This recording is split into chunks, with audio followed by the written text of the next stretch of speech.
Hey, okay, so welcome. So just to to give you a little heads up, I am feeling very spicy is probably not the word, just very just Matt calls it the hormones, right? Your hormones, as in WHORE, moans. I'm having one of those days where I'm thinking, do you know what? Just like I'll just burn the lot. Just fucking burn everything down, start again. Like that's how I'm feeling. So but just gonna kind of like bear that in mind as we go through what we're going to talk about, because and it's quite disappointed because yesterday like I was feeling fucking awesome, ready to rock, like so much good vibes, and not kind of like in a pathetic vibey way, but actually because I was just like I'm feeling good about what's going to be happening in the next few months, just for all that to be completely fucking ruined by Debbie Downers and arseholes. And I just fed up. Like I'm fed up with the fact that we are in the same place still. And I would say 9% of people still haven't got a fucking clue what's going on. I don't know whether, when you're just like, at what point does shit come out, or just something fucking. And I know, lots and lots of stuff is happening, but I think it's still kind of like, ugh, another day, same old. Okay, but so if I will perk my little self up. I've got myself a cup of tea, a nice little, we're not in Christmas port mode. So I've got myself a cup of tea, and let's have some convos and try and turn things around before it's bedtime. So the three kind of things we're going to talk about with regards to the kind of deep dives, and they're all I say UK focused. They are, but like you can do the exact same thing if you're one of the things I'm going to talk about, like you can do the exact same thing if you're in the USA. You just got to figure it out, right? So we're going to be talking through group actions, feet to the fire for our local services. So the Epstein stuff is actually a really unique opportunity, and the fact that the grooming gang kind of inquiry is happening last week and this week, right? It's a really unique opportunity where we kind of haven't really been in a position to do very much, and that will make more sense in a bit. We're going to be talking about Restore Britain migration plan. So actually been kind of going through that, let me see, 113-page document. But I have some concerns. Just throw it that way. I have some concerns. Obviously we've got the fucking government's not collapsing because Starmer's made them all fucking say, I stand with Keir Starmer. So I wonder what blackmail he's got on them all, right? That they, Mandelson was besties with Epstein. So maybe as they're all fucking coming out saying, you know what, he needs to go, he hauled them all into number 10 and just fucking opened his binder, right? Just went, here's my clipboard. Shabina Mahmood, living in fucking Birmingham, surrounded by the Pakistanis from Mirpur, never kind of done anything with the grooming gangs. Here's my clipboard. Wes Streeting, who was like, you were besties with Mandelson too. Here's my information, XYZ, right? That's what I think's probably just fucking happened, right? Which is why they're all like, I stand with Starmer. Anyway, so they are collapsing, they're not collapsing. McSweeney's gone. Tom Collins, I believe the name is gone. Fucking Mandelson, gone. Like, doesn't matter. I think maybe this is why I'm so kind of depressed. I mean, I'm not depressed. I'm just fed up. Like just fed up. Because it doesn't matter, because then they're not like the people pulling the strings, right? It's the WEF. It's the global elite all working together. Like, one goes down, another one fucking pops up. One goes down, another one pops up. And this is really giving fucking Kemi Badenoch fuel. I do not want a Nigerian in charge of the country. I do not mind if Nigerians move to the UK and build a life in the UK. But similarly, I wouldn't want, and they wouldn't want, an English person running Nigeria. Like, I think that's a legit, like, that's just fair enough, right? The only people who should be in charge of the country are people who have generational historical links to the country in which they live, regardless of which country that is, right? Regardless. If you are, you know, Australian and you went over on a slave ship 100 years ago, I mean, you've been there a while, right? But it's like she literally was born here, grew up in Nigeria, came back, and now wants to be the leader of the country. Like, this is just wrong on so, like, all of this is wrong. And color has got nothing to do with it. So I just do need to kind of throw that back out there for the people who are, you know, I'm not talking about white people running England or the Ireland or Northern Ireland or like the UK. I mean, people who have generational links to the land, right? Because, you know, people get jiggy with people they fall in love with, and you might have like a white and a black parent, right? And your black parents have been here for a couple of generations, and your white one's been here for like 400 years. Like, you're linked to the land. Like, she's not. Like, her parents aren't. She isn't.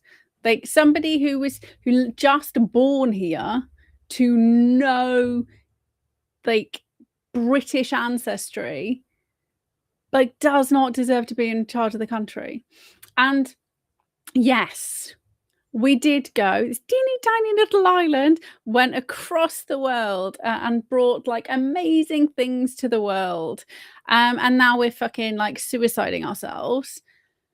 But you're still not of this land, right? And I like, if I go to India and marry an Indian, I mean, Matt would probably be happy because he'd have more money. You know, married an Indian, like, I would have, they wouldn't have ties to India through me, but they would have ties through the father, right? So that's different to me and Matt relocating to India, having a child and being like, right, well, this guy's going to be it's going to be in charge because we just popped him out on Indian soil, therefore he's Indian, right? This is just, it's like, it is the most retarded fucking thing. And I watched like a reel like a few days ago where somebody was saying like we should bring back the word retarded. I was like, never fucking stopped using it, love. Just because people decided it was offensive, like, I don't care. I just don't care. So let's carry on with the Starmer shit. Is there more? Yes. Did they just hire a big fucking green shredding van that showed up outside number 10? Yes. Will we find out what really fucking happened? No. Do we ever fucking find out? No. Okay, so I want to take it out of the Epstein context just for a little bit, right? I want you to think about MK Ultra and how they found out what was going on and then they fucking erased everything other than a teeny tiny portion, which is what we get today. The sheer imbecilic nature and idea that people think all of a sudden we're going to find everything out. Like, our government doesn't do that shit. Like, they locked Lord Mountbatten's fucking stuff up for 100 years so we could never find it out. Even the USA government is supposed to fucking release information every 25 years. They don't fucking release everything. Look how many years ago JFK was assassinated and the information kind of like came out recently. Like, they're not going to do it, and then not going to be writing it down. They're not going to be like,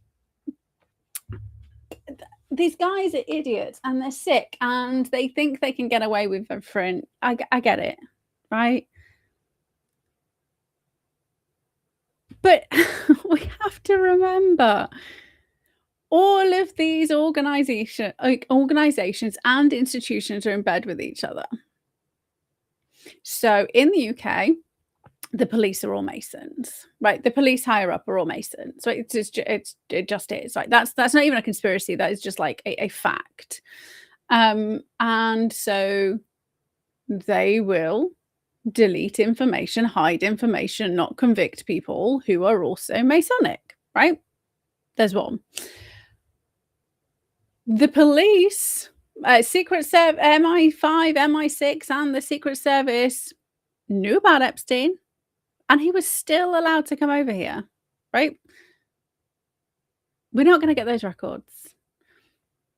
Epstein was good mates with the law enforcement officials in the USA, which is why he got that fucking sweetheart deal, which is why after raping young children, some as young as 11, but people don't talk about the one who was, documented as young as 11. They always say 14-year-olds and they call them 14-year-old prostitutes.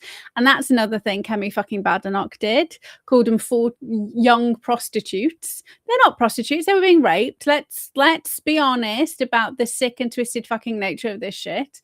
And hopefully you guys have been keeping up with some of the grooming gang stuff and you're seeing it's not just rape. And I've been saying for a very long time, grooming doesn't cut it because it's rape, torture, murder, abuse, fear, intimidation.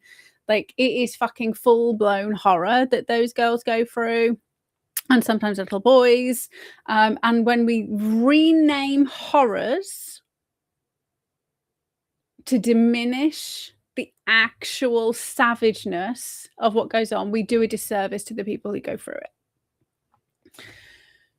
So Epstein was really good mates with a lot of law enforcement agencies. You think he didn't fucking know they were coming to roll him up?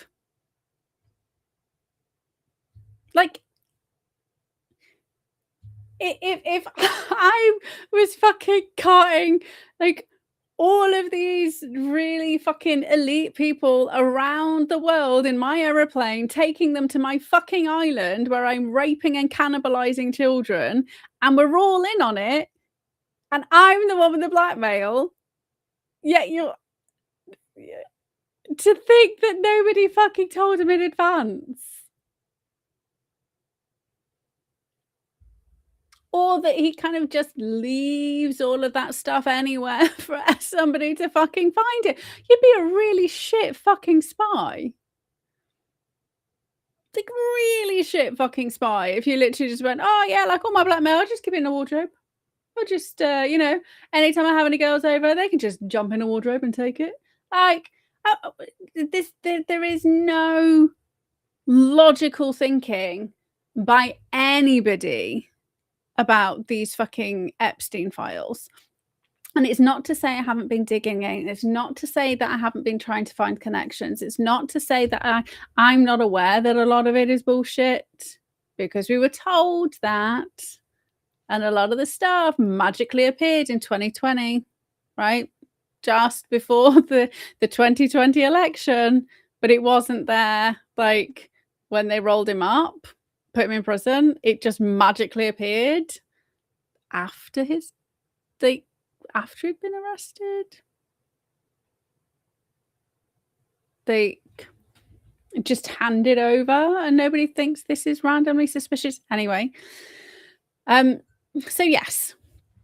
But the fact that people are I really, really respect Julian Dorey. Love the podcast it does. But I was watching him last night and he was like, I mean, come on, the email address is JEV vacation. No, that's not his email address. That's the email address that the guy made for him who created the jmail.world site, right? Because he didn't have fucking Jeffrey Epstein's email address and password. He literally created a Gmail account, kind of like mirrored it, right? So to say things that are fake in there because of the email address, and these guys are really good at fucking secret and kind of like cloak and dagger shit, like I just assumed that was obvious when you know that it's kind of like all the documents mirrored onto a Gmail account. Like it's obviously not, we're obviously not inside Epstein's actual email account with his actual emails.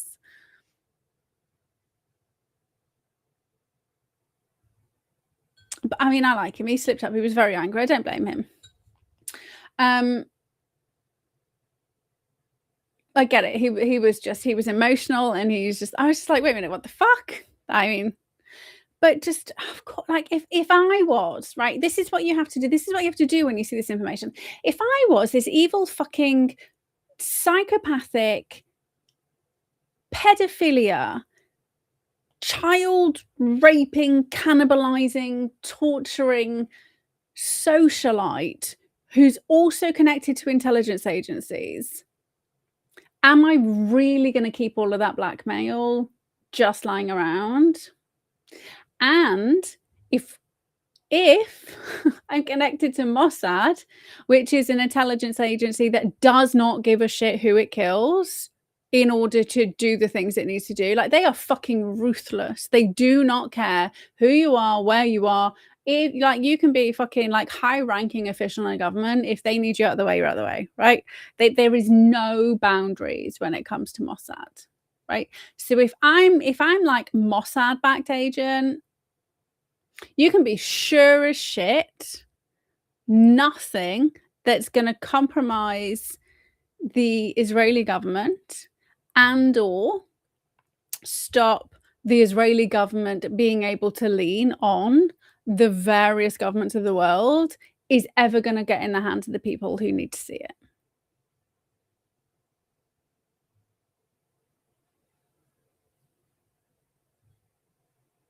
There's no way. It just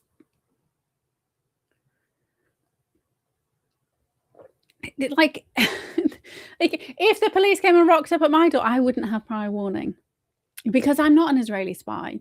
I'm not in bed with the intelligence agencies. I'm not in bed with the police or the judges or the lawyers. I don't have that luxury. He had all of that. So what we get to see are the planted bits of evidence for the narrative, the bits of information we're allowed to see, because those things are already crumbling, or they think they're already crumbled, or the deal's already been done, or like, so all the things that actually it's not actually really going to matter anymore. Yes, we got to see all the Mandelson stuff, but he was already blackballed, right? He was already, like, what, thrown out of the government 2 or 3 times beforehand. He was already fucking like tarnished, so that doesn't matter.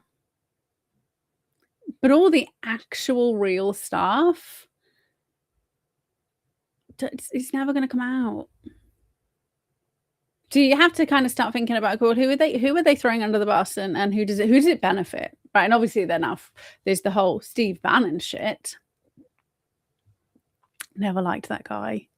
Watched maybe one or two, and I wouldn't have even said the whole shows because I just did not like him. And there we go, my gut's good character, with the fact that he was creating an Epstein documentary to relaunch Epstein's fucking career as a nice philanthropist. Was a little bit disheartened to find out that Viktor Orban was kind of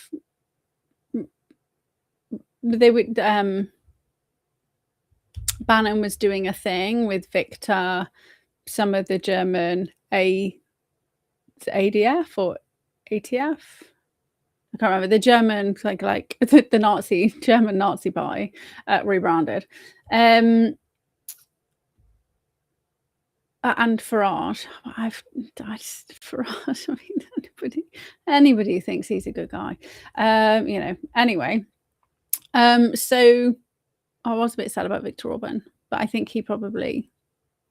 he's done good stuff, right? So it's about what are people actually doing rather than just saying they're doing. Farage is just full of shit.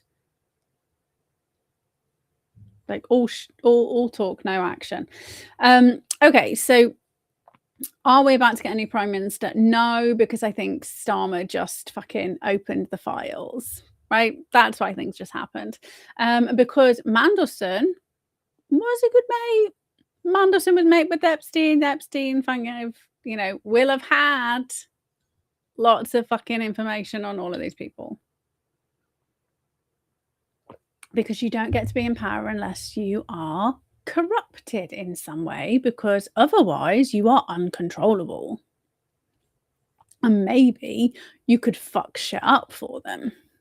So that's my kind of take on Starmer, but they are shredding shit like crazy right now because there was a big fucking supermarket delivery style lorry that's literally green that says like, you might as well say like shredders are us on the side. It's so blatant. Like literally rocking up to number 10. So all of that stuff's gone.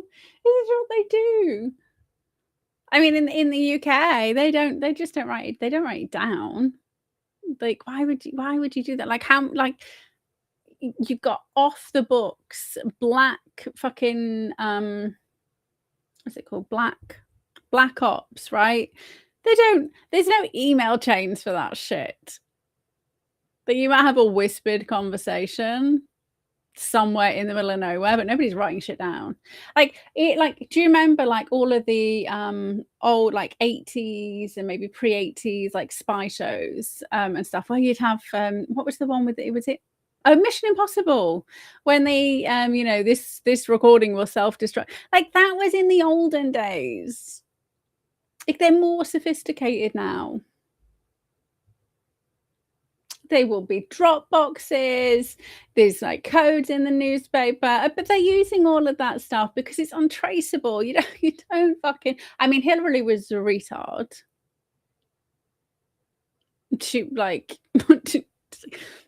And after that debacle, they're definitely gonna be putting it pen to paper, right? But like outside, like actual spies, not egotistical psychopathic maniacs who just in power with no qualifications to be there. Outside of that, the actual trained spy people,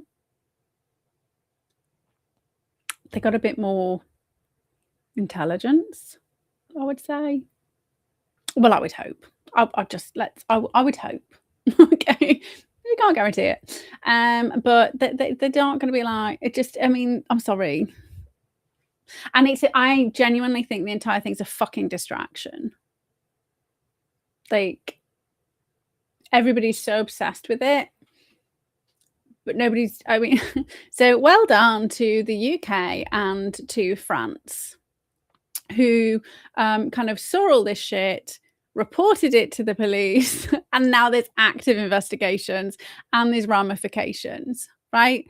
So all I've seen from the USA influencers, again, is bitching and moaning about the things I've seen in the files. And I'm literally like, do something with it then. Go to your police, go to your sheriff's department, go fucking digging, find the evidence, and report the crime. Like, if you've got 3 million pieces of fucking criminal evidence, like how many people did anything with the fucking Hunter Biden stuff? With the money laundering, with the like do a civil fucking prosecution. Do something other than just report on it. Like, put your money where your fucking mouth is. And before anybody says anything, I have consistently been doing stuff rather than just fucking reporting on shit.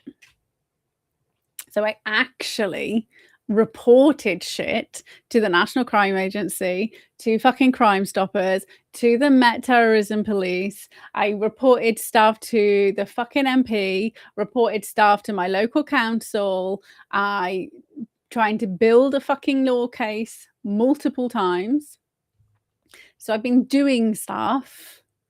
Also was a parish councillor trying to change shit on the inside, stood as a fucking independent in 2023. Turn up at my fucking council meetings, demanding accountability. What are the influencers doing other than taking fucking money for Israel and Qatar? Like, what are they doing? Is it bitching and moaning? I was so fed up. Genuinely fed up. And now I've got a cold cup of tea again. Right? This is karma. This is like cold tea karma. That's what I've got. Like, give me 2 seconds while I attempt to drink some before it gets like ice cold. Okay. Do I think Starmer will go? No. Not on your fucking Nelly. I would like to be proven wrong, but also horrified with who would replace him. But I mean, it's not really Starmer in charge anyway. But what did they say? Better the devil you know. Okay. So we kind of did Starmer first. Should we do... So I like I said, I have been digging into the Epstein files. I was trying to find, again, so I'm still hunting. Supposedly, there are links in there with regards to our grooming scandals, like evidence in there that the girls were trafficked outside and potentially embroiled in some of the, like linking them. And I've said for a very long time, we know the girls were, and little boys, but not very many little boys, but still little boys, let's honor the little boys, were trafficked not just to the like cousins and fathers and sons of these disgusting individuals who were the ones using the boyfriend model grooming, but also to doctors, lawyers, judges, police, members of councils. So we know that they were trafficked and bought and sold and abused by high level individuals in society, right? So we know that. We know that the drugs and the guns and the girls are all fucking connected. And we've been talking about that for a really long fucking time. So I was hoping, and I'm still hoping, to find something. Maybe something they've just missed, or maybe something they hadn't realized is, you know, who knows? I haven't given up, but as of yet, it is slow going. So just to kind of tell you where I went with it this week. So I started off, if you want to kind of go and, you know, have a go yourself. I started off with the 3-hour,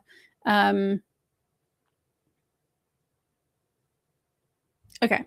So Tony Blair, so Mandelson, Tony Blair, McSweeney, all of that shit, right? So he started off with Tony Blair because he is being spoken about in the conversation, the 3-hour audio file between Eid Mubarak and Epstein. And they're commenting on the fact that Tony Blair's got a lot more money than he really should be, right? Should have, right? So he started with Tony Blair, and he's in there.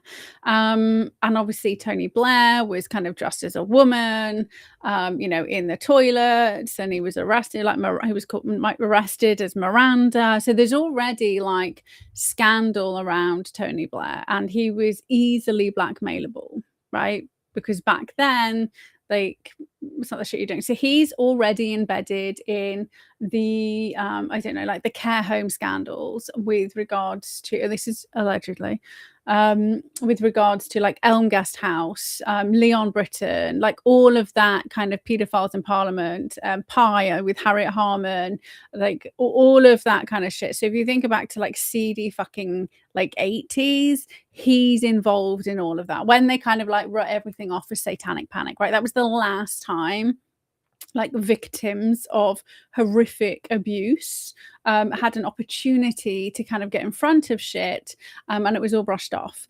And we have to remember, because I think people forget this, like the Pakistani grooming started in the 50s and 60s. Right, that's when it started with, they all fucking came over from Kashmiri, and Mirpur Pakistani regions, right? They came over, and that's when it started. So it's generation after generation after generation. It's not like it just happened in the last 3 months. And it's still happening now. But so as always, I was like, okay, well, I know like there was, lots of kind of kerfuffle around then. We know Ghislaine and Epstein kind of knew each other in the early 90s. So not if there's no point focusing on the now stuff. You have to try and find the links as far back as you know. So I was looking into Tony Blair. I was like, right, okay, so what are they saying? And it just, so it went from there into that guy needs to be in prison so much. That's what I was trying to do. I was trying to find like a little fucking nugget that could finally have that prick arrested. I don't think he'll ever be arrested. He will end up suicided. Tony Blair won't get arrested because I think he's a pussy. Right? He would talk easily. His wife, I would say, is probably his fucking handler. And she probably would fucking die without saying a thing. But he's a fucking mouthpiece, but all talk, no substance, from what I can see. And to be dressing up like a girl and soliciting men, probably been somebody's bitch for a very long time. So probably intergenerational rape going on there with Tony Blair, because that's what they do, right? That's just I've done something weird here. That's what they do. So just so you know, Grok can access. This made things a little bit easier, but again, like I spent the last half an hour fucking fighting with him because it was a bit annoying. And I even paid for Super Grok to try and stop this. So this is jmail.world. This is like the mirror of the, or you can go to like justice.org and Epstein files, and you can go and read the files. This is kind of easier because it threads it together. Like the files, it just like you type a keyword in and you just get the information. You don't even know where you fucking start in. This kind of like threads, it is just like email. I can show you. There we go.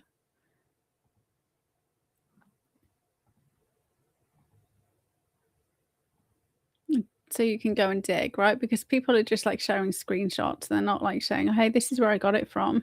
And they're taking lots of shit out of context as well. So let's be careful. Let's like not be a dick. So I was trying to look at Lord Ahmed. Okay, so, like, here's a thing, like, here says Lord Mandelson right here. So you could type Mandelson in there, and this has got confirmed they can make space with this is him, like, fucking, at the Cabinet Office. Oh, Lord Davies will be in India on government business. Is that David Davies? Dunno. But you can, like, you just, like, treat it like a normal email account. And just like this stuff about Deepak Chopra. Um,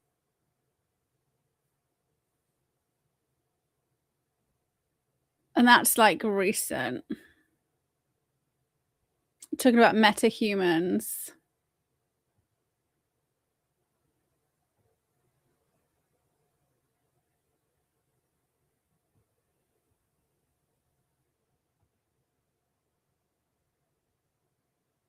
Look, they're actually like meeting up 2018. It's not like just he took one of his tests. Anyway, so there's like you can like Peter Thiel's in there, obviously. The Elon Musk stuff, let's just like kind of, if you haven't seen the Elon Musk stuff, like he's literally fanboy crushing on Epstein. No, other way around. Sorry. Epstein's literally fanboy crushing on Elon, and Elon's like, yeah, I want to go to Crazy Pie. Bearing in mind, he was attached to the royal family, right? So, and he was given a sweetheart deal where he got a little bit of prison time. It was put down as, prostitution, an accident. He didn't realize that they were underage.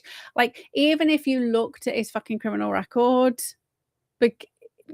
they kind of like brushed it off with what was actually really going on. Okay.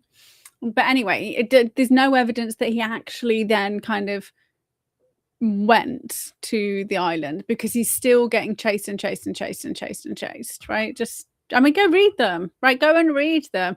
At no point does Jeffrey go, hey, Elon, it was a great fucking night last night. Like, all of the emails are you coming? When can you come? When can you see us? When can you come over? Like that, like no point, like, oh, it was a great fucking night. Thanks so much. Can't wait to see you again next time. Like, none of that.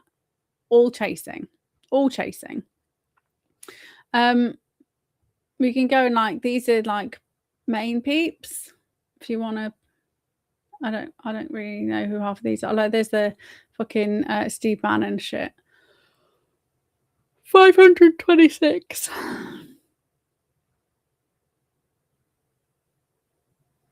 But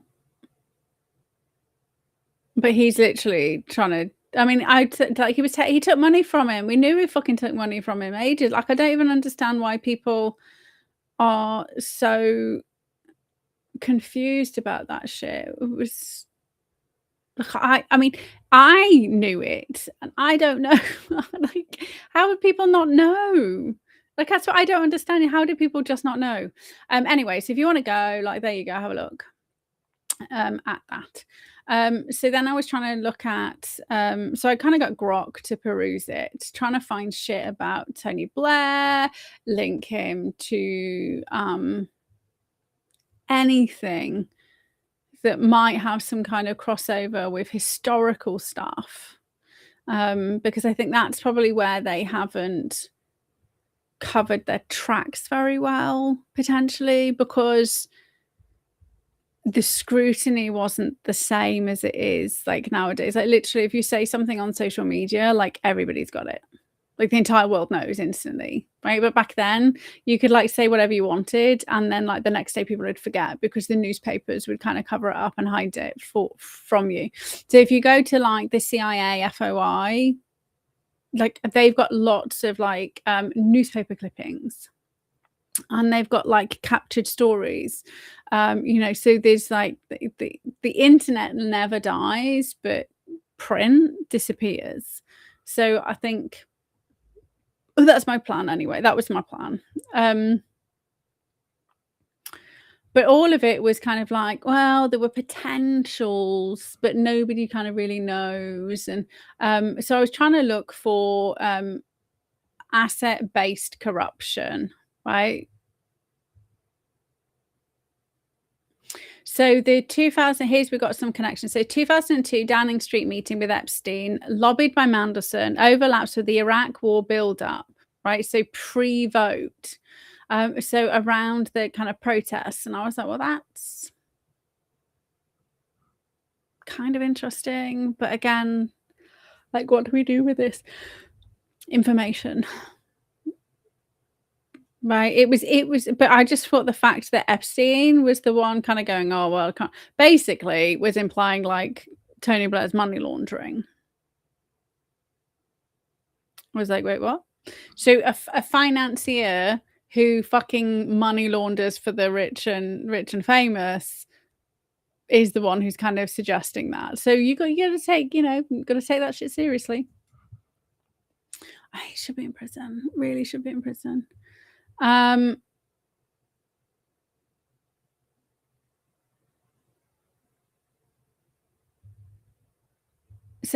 oh no, that's Mandelson stuff. If you haven't heard, I mean, he was just. I mean, he keeps saying on his interviews, but I didn't really know anything that was going on because I like little boys. Like there were boys as well as girls that were being trafficked.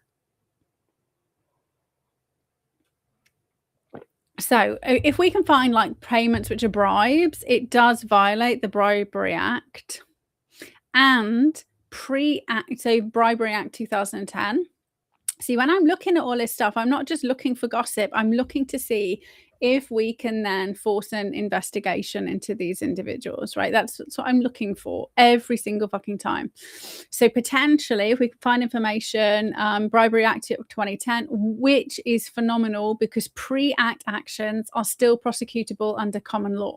So even if it relates to his 2002, 2003, 2004 stuff, you can still be prosecuted under the Bribery Act 2010.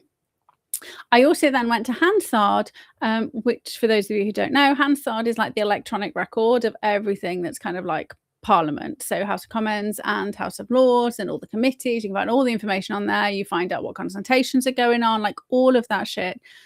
For some random reason, the 2004 to 2006 stuff is currently unavailable. I have never been on Hansard before, and there being like 2 years worth of records unavailable randomly from 2004 to 2006. Like sometimes, like it's not up like straight away. Like I get if they just did a debate today and the like person hasn't uploaded the transcription. Yeah, like I get that. That's acceptable, right? But and I was on Hansard, I don't know, maybe a couple of weeks ago, and that wasn't the case. Like that's happened in the last couple of weeks. So I think that's fucking sketchy because that's Tony Blair's time, and Tony Blair and Mandelson and all of the shit is now in the files, is now in public sphere, right? I don't know, maybe I'm just seeing fucking conspiracy everywhere. Who knows?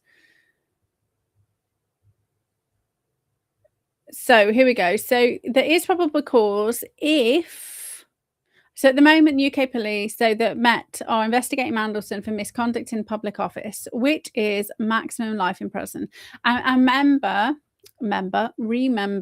they've changed the common law misconduct in a public office because we were all kind of saying like this person needs this over COVID, like we were kind of like trying to push that, and so they've changed it, taken it away from common law and made it to specific laws with regards to on the statute books. So Grok's a bit confused here because the laws have been updated, but or maybe it's just not gone live. Yeah, I'm gonna have to double check. But I was under the impression it's no longer. It kind of like happened late last year to get out ahead of this shit, right? Whoops! Like what the? Oh, I don't want that. Came back on. Also, he keeps talking to me about Wales stuff, and I have to remind him every single message. I'm not in Wales. Like I'm not in Wales. I'm still in Telford.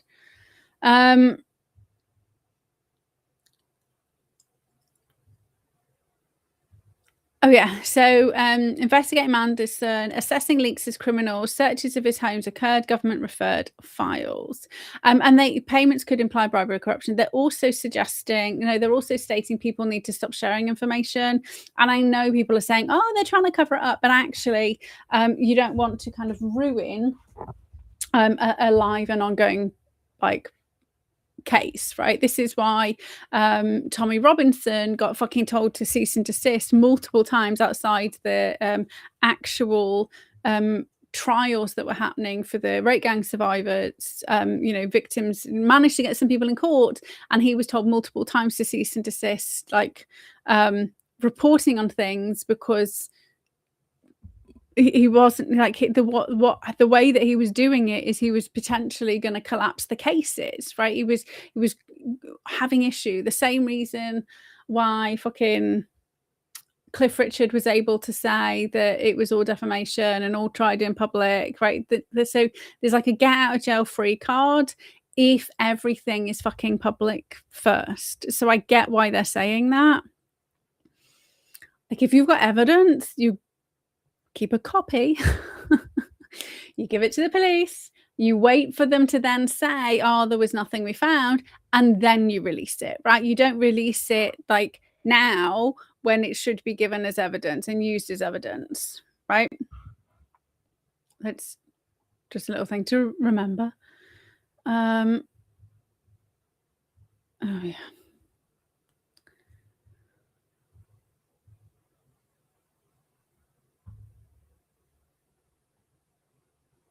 Right. So while no smoking gun evidence of criminal corruption directly ties to the UK risks in the files that you accessed, and he kind of did was checking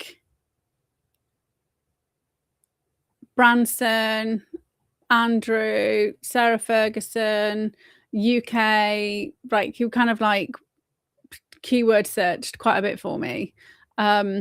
And that's all on there. It's just fucking like bro emails rather than,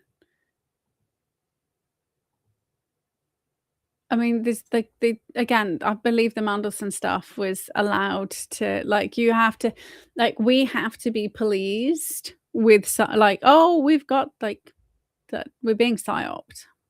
And I said this last week. And Trump's telling everybody, but everybody thinks he's being fucking evil about it. Like, if you just read the shit, it's obvious. It's just obvious. I can't. I'm fed up. Okay, so I was also then trying to find out if there was evidence of potential corruption with regards to Branson, because he's got lots of NHS contracts. Is there evidence of, the contracts not being done properly, or maybe like Epstein saying, I'll have a word with somebody? I wondered if there was kind of any of that stuff. No. But we could go to the Serious Fraud Office. But no. And we already know about Sarah Ferguson and all of her fucking money. Sorry, police, if you didn't know. They opened an investigation in November, December last year, because there were reference to paedophile ring parties in the 1990s involving Maxwell and Andrew. But Blair was fleetingly on the list, but redactions, missing files raised transparency concerns. And again, like, so that's like not new, but nothing's happened with that. No victims have come forward. Like, all they have is the random, like, few emails that are kind of like that were available, but nothing in depth. What have you got? So Surrey police involvement centre on the geographic focus. Allegations point to events in Surrey, a county south of London known for affluent areas like Epsom and Virginia Water, where Epstein and Maxwell had social ties. This isn't Surrey's first Epstein-related review. In 2005 and 2006, they investigated and closed claims of abuse at Maxwell's family estate in Headington Hill Hall, Oxfordshire, but jurisdiction shifted. The current probe aligns with UK forces' broader reassessment of Epstein files, including the Met's Mandelson investigation, with property searches on February the 6th. No major updates reported on the Surrey case. The probe focuses on a redacted statement from now 35-year-old individual who claims they were abused as a child between 6 and 8 at a paedophile ring party in Surrey during the mid-1990s. The accuser alleges being drugged and driven by their father to these events where sexual abuse occurred. Unproven claims include torture of a boy by Ghislaine at one party. Andrew Mountbatten Windsor is named as allegedly attending events where abuse took place, though no direct accusation of his involvement in the acts. Files describe a network of paedophile parties involving high-profile figures, with Epstein and Maxwell facilitating. There are among thousands of references to Mountbatten Windsor in the file. Yeah, over 3,000 mentions. He's denied all conduct, and no evidence corroborates the claims yet. So there's nobody kind of like coming out of the woodwork. So you can't, like, they can't just prosecute somebody without evidence. And I know they do. But we have to be better than that. We have to make sure that everything is done by the book as it should be, right? Just because we don't like somebody or don't like what somebody has done, we should not then expect a lower bar for arrests, prosecutions. Like, it needs to be done properly. So they announced the probe December 25th. Following a review of the systems using the limited information available, they can find no evidence being reported to Surrey police. Doesn't mean it wasn't reported. Remember, they're all Masons and they all kind of cover up. And remember, the Teesside chief, when he was doing the recent operations, was not allowed to kind of investigate Ted Heath properly. Also, there was the police chief who was investigating the was it the Hammersmith twins, or it was SRA, and I'm sure it was around the Hammersmith twins. He was forced to resign. So it's not like they don't have some people who would go against the grain and just fucking do it. But then they get like, they have accidents. they get shut up. Like, families get threatened. They've got ways of fucking closing you down if you do look into this stuff. So they're engaging with relevant agencies to obtain access to the redacted information. And I hope they have more success, because I'm pretty sure Massey is just telling everybody he's got redacted files like now. So hopefully the FBI and stuff have given it to the police, because it's a police investigation, right? Which is different to... And I know people are saying they have, they've hidden email names and stuff. But if there's no clear crime, and somebody's just having a conversation with somebody who they think might be able to get them a grant. You remember, he was involved. Jeffrey Epstein was involved in getting grants, getting loans, linking people with other high-profile people, right? So a lot of these fucking scientists and random people he was fucking collecting for his intelligence ties may not have had anything to do with any of the fucking sick and twisted stuff. And I do believe in innocent until proven guilty. And I don't believe in naming people in advance of convictions. I don't. Because you can be tarnished and then that's it. And even if you've been actually like, if you've never done anything wrong, that's it. Once you've been kind of tarnished with that brush, like it doesn't, you know, that shit stinks. But I also think they should have made sure that they really fucking redacted I mean, there's some victims' names that kind of escaped, but I know people are getting very angry saying that none of the email addresses should be redacted, but actually if the conversation, like some of the conversations is like, oh, I saw this like article, I thought you'd enjoy it.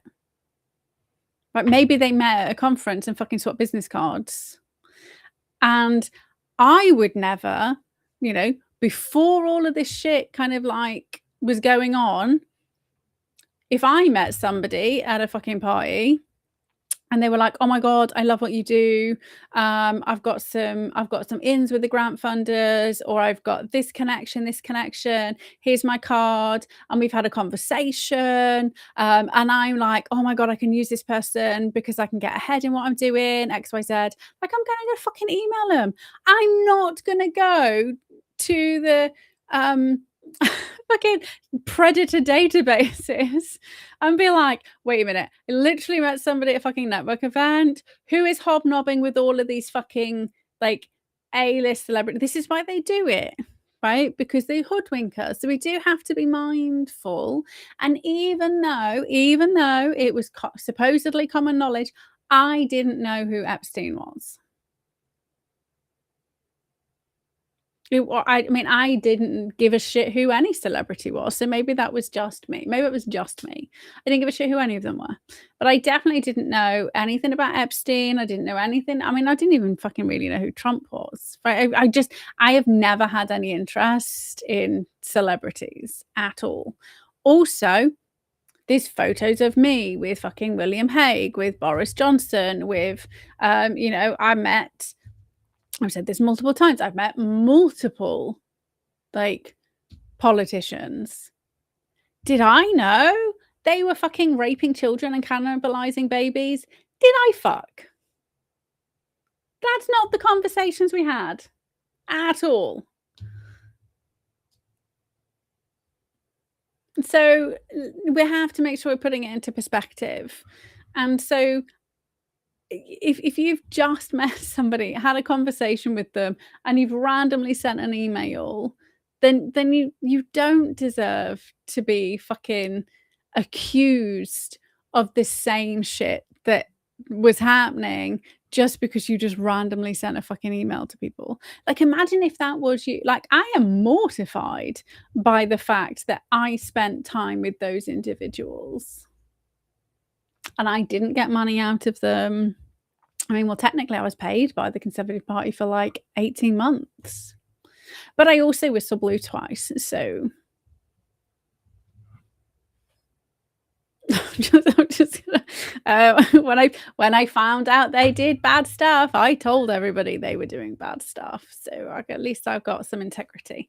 But actually, if you just didn't know, right? If you didn't know, but maybe they should come out. Maybe this is a call to integrity. If you've ever had any dealings with Jeffrey Epstein, regardless how minor, and you recognize yourself in those email chains, I think you should come out and own it. Because if you didn't do any of that sick shit, then just fucking be honest with people. Be like, hey, do you know what? Because maybe then we can learn more about the stuff that he was doing, right? We could learn about the connections that he was making, the questions that he was asking, the people he was hunting down. Because all of those emails will have a context that we know nothing about 90% of the time. Okay, so back to Surrey. Sorry. So they can find no evidence of these allegations ever being reported to Surrey Police. We're therefore engaging with relevant agencies to obtain access to the redacted information. We take all reports of child abuse seriously and encourage anyone with information to report this to us. Okay, so what they have done is they've done internal records checks, they've liaised with the US agencies, the FBI, they've appealed for witnesses. No arrests or interviews have been reported as of February 2026. But just to put this into context with regards to reporting, when I was doing the stay, hey, whoever's just joined and raided. So when I was doing the stay, so we do a thing over here for those of you in the USA. So it's called like a stay all night, or stay in the park. So basically, you stay out all night, kind of raising money for homeless people. So you literally stay in the middle of November. So it's like it's cold. So I did that while, like, I think it must have been 2014 as part of the, it must have been 2014 because I'd not long come back from Prague. 2014. So I stayed out all night with I mean, Lucy Allen did it. To be fair to her, she did it as well. Like, we were in cardboard boxes. It was fucking pelting it down. I forgot what I was going to say now. Oh, reporting with regards to reporting. So we stayed out all night. So who else was there? So bearing in mind, this was a voluntary thing to raise money for homeless people in the local area. And they do it all the time. And like Prince Harry does it quite a lot. So you basically just do like, the only thing you're allowed to bring with you is a sleeping bag and like some fucking cardboard to build your like house. But it was like it was fucking November. It was like fucking cold. And it was wet and it was raining. So the other people who were there are like local charities. So there was TACT there, which is the drug and alcohol recovery place. So there's loads of like young people that kind of do it. And people who rocked up were the then leader of the council, who is now Telford's MP. Another person who was there is now the leader of Telford's council. So there was a few of the Telford mafia who were there, who were getting pissed up and shouting abuse at the fucking locals, who were trying to ask them, you know, let's keep it down. You know, we do have to do this. This is for charity. Maybe let's not fucking bring alcohol, while there's people who are like recovering alcoholics and trying to do something for charity to raise money for for maybe some of the people who go to these places. So the next day, Lucy and I kind of like took a formal complaint to the police to investigate this behavior, because these were like members of the council. And we kind of confronted them like in the middle of this fucking shit, right? And this is why I just don't give a shit anymore. So we confronted them and said, look, let's just fucking keep it down. So they went on a fucking tirade and rampage, like absolute disgusting behavior, right? That's just who they are. So we tried to get them to stop. They were just fucking throwing cans at people. Like, I mean, it was abhorrent behavior. And so we went to the police station the next day, and we were reporting it, right? This is like members of the council abusing members of the public, like verbally abusing, physically abusing by throwing shit. Like that is not just like calling somebody a cunt who walked past you. Like, they were actually like abusing members of the public, and saying, well, I'm on my own time, but then we're raising money for they were representing the council. And even if you're on your own fucking time, you're still representing the fucking town and the council. And so we tried to kind of raise this a complaint. And the desk sergeant said, this is not something I can deal with. And he went and got like the guy in charge of Telford police station. And do you know what he did? He took the complaint. He said, I know what we'll do. We'll just put it down here. We won't. He didn't do anything with it. Literally took it from us. And then it went in the bin. Right. So when Surrey are saying there's no evidence of a report, it doesn't mean people didn't fucking make one. Right now, like, they don't report fucking, like, if you get, like, what was it? Kent police station last year or the year before, Kent police force said that they were no longer gonna investigate rapes. They're just choosing not to investigate them. Do you remember that? They stuck a fucking sign on the window saying, "We're not gonna investigate burglaries, robberies. We don't have the manpower," and they literally fucking stuck rapes on there. So just because there isn't a record, Surrey police, it doesn't mean it wasn't reported. Especially as the police are the ones who are fucking doing it and covering it up as well. So, but there's nothing coming from Surrey as of yet. Fucking Grok keeps thinking I live in Wales again. I did. I had to spend 40 minutes going, I'm not in Wales. Please stop talking about Wales. I don't give a shit about Wales.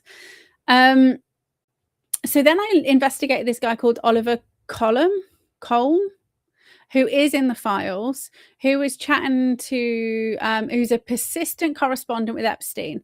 Now, the reason why I was investigating him, bearing in mind this is all coming back to Tony Blair, is because Tony Blair co-opted him into his government between 2005 and 2006, into the cabinet. And I'd kind of said, oh, what about this guy? And Grok was like, this guy's never had anything to do with Tony Blair. And I was literally on the WEF website where it says part of Tony Blair's government. So I don't know whether they've just like scrubbed shit. Is what actually true that they just fucking binned the yeah. Just fucking right in front of us. Brown envelope. Done. Didn't happen, doesn't exist. Yep. Which is why I never fucking reported anything to the police. They just yeah. But yeah, so I mean I've tried. Like I also know that there was like a group of individuals who had evidence of fucking Telford and Reeking's financial corruption that was handed to the police that just disappeared. Yeah. So just because this so and for those of you just joined, this is why the whole Epstein files is ludicrous, right? Because if they don't want information to be found, they don't fucking stick it in. They don't put it in an email chain. And he was like besties with law enforcement, like and Mossad agent, like all that stuff. Like it's been swiped already, but we'll just pretend like I just play the game. So I don't know if anybody wants to kind of do some looking into Colm. He's in the kind of in the thick of the UN stuff right now. So he overlaps with EU summits. But I just kind of got a bit annoyed. But at first, like, Grok was like, well, this guy's had nothing to do with it. And I was like, you're literally fucking in his government. And then he ended up being in the embassy. But I don't really know who he was. And I just got annoyed at that point, to be fair. And I started to try and find out. So the whole point of this was trying to see whether there was any links with, grooming, Muslim Brotherhood, like Al Fayed, like all of that kind of stuff. No. And when I actually looked straight away to the files last week, I couldn't find anything. So I thought, but now I'll plug Grok into the jmail.world and see if it can do it. And he couldn't find anything either. Like multiple times. Like I even like fucking was like bored of this shit. I'm gonna find I googled. I checked for like Pakistani, and then there was a really dodgy fucking email that said, here's your Pakistani present. Like, and I was just like, well, I mean, that could be like, here's one of the girls we just fucking trafficked, but I don't know. He paid like 300 quid, $300 for whatever that present was. But there's no kind of explanations of what it was. And then obviously I looked into the Bannon stuff just to see, because of him and being links to Farage, but I mean, Farage is a dick anyway. So, Who still hasn't even mentioned anything, right? He just brushes it off. He's just going, "Oh, well, Mandelson." So this is why you know he's a fucking, politician and not doesn't give a shit about any people. So I asked, "Okay, well, is there any any evidence in there of any corruption at all whatsoever that I can go to the police?" And it's all kind of already been covered, to be fair. Um, so there's the Plantier stuff, which has been looked into, but I don't know. I don't know. But just if you are looking into the Branson stuff, let's not forget that he was kind of involved in Nixium as well. He actually had like Nixium parties or events on Necker Island. But still, no evidence. I was like, fuck's sake. Somebody else needs to go down other than Mandelson, who they throw under the bus all the time. But anyway, and there was one random person who kind of accused, singer Antonia Jean, a backup vocalist for Joss Stone, publicly accused Branson of sexual harassment during a party at Necker Island. He basically got pissed and he did to her boobs, which is highly inappropriate. I'm not going to lie. But the whole kind of like Me Too movement was supposed to be about people who had been locked in fucking bathrooms, raped, abused, kidnapped, like that kind of stuff. All of the fucking celebrities who were like, we were drunk at a party and then he touched my bum. Grow the fuck up. And actually, it is really bad that women have to deal with that all the time. But that's not like you literally demeaned all the people. And there was that Australian person who wanted to be an actress who literally locked herself in the fucking bathroom and then climbed out of a window to escape. Right? That's the stuff. I mean, she didn't get nothing happened. Well, I say nothing happened to her, but she then never actually ended up being like raped because she was like, fuck this shit. And she saved herself, right? Lots of the people in Hollywood who came out afterwards, well, you know, I had to have sex for my no, you didn't. You didn't have to have sex for your part. You wanted to be an actress and you decided that payment was worth it. You prostituted yourself for a fucking acting job. Have some fucking integrity, right? The people who were raped, different. People who knowingly went to those parties, knowingly went and kind of did all that shit as adults, step back because you are detracting the stuff from the fucking children. Yeah, nobody. So Branson's out.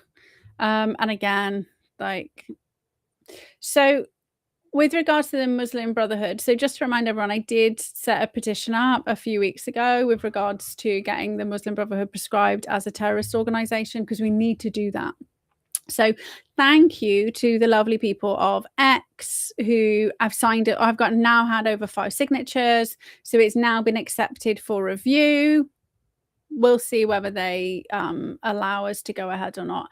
I think there was one before, but I think it was because I remember signing one, but I think it was up when during the general election. So they literally just delete all the fucking petitions and you start again.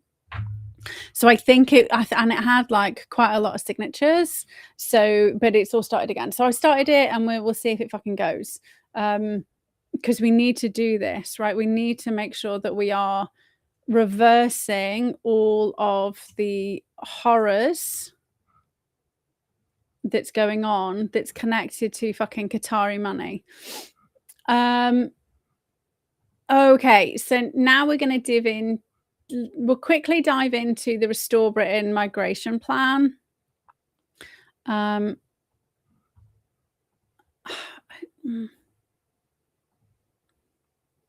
Yeah, Haitian. We haven't really got I don't think we've got a Haitian problem here. Oh, it's probably too far.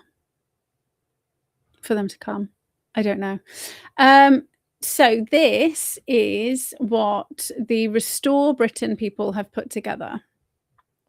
So that's the kind of loose political party done by Rupert Lowe. So this is a 113-page document with regards to how they're going to deal with illegal migration, right? All of the illegals, which they reckon is between 1.8 and 2 million people. Like, how are they going to get them out of the country? And the plan to get them out of the country within 2 to 3 years and save, like, I think it's 15.5 billion. That's their plan. So I wanted to know whether it was lawfully viable, whether it's going to fucking boomerang back on us. So we know that Kemi Badenoch is going to get rid of the Human Rights Act, like straight up. We know that Farage is planning to get rid of it. Like we also know that the Human Rights Act is the only fucking reason we did not get forced jabs during COVID, right? So regardless of what you think about how it's being abused for the illegals, please bear in mind, it is the only thing that has consistently saved us from fucking government overreach. The reason being why the Human Rights Act and not the European Human Rights Act has saved us is because the Human Rights Act is embedded in our legislation. They can ignore the European Court one.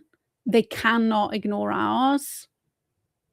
I mean, so there's, and we've been through this before, right? There's inalienable rights, there's like things that they cannot change out of all of the different articles. There's certain ones that there's no fucking wiggle room. You cannot avoid this one. If you manage to get it on these two grounds, then that's it. Like, the government gets fucking toasted. They can kind of waft away freedom of speech. They can waft on national security grounds, right? But they can completely ignore anything from Europe. Like, because state sovereignty rules. So the Human Rights Act, yes, it was Tony Blair, the fucker, who kind of like, they did it, right? But actually, it's the thing that saved us. And I'm going to say again, the only reason why they are using it, and he's making lots of fucking money off it, Keir Starmer's making lots of fucking money off it, is so that we demand it gets removed, because they realized, holy shit, we fucked up here, because actual people who don't align with our morals are now going to use it, right? And they have to stir up hatred, they have to stir up anger, and all of those things.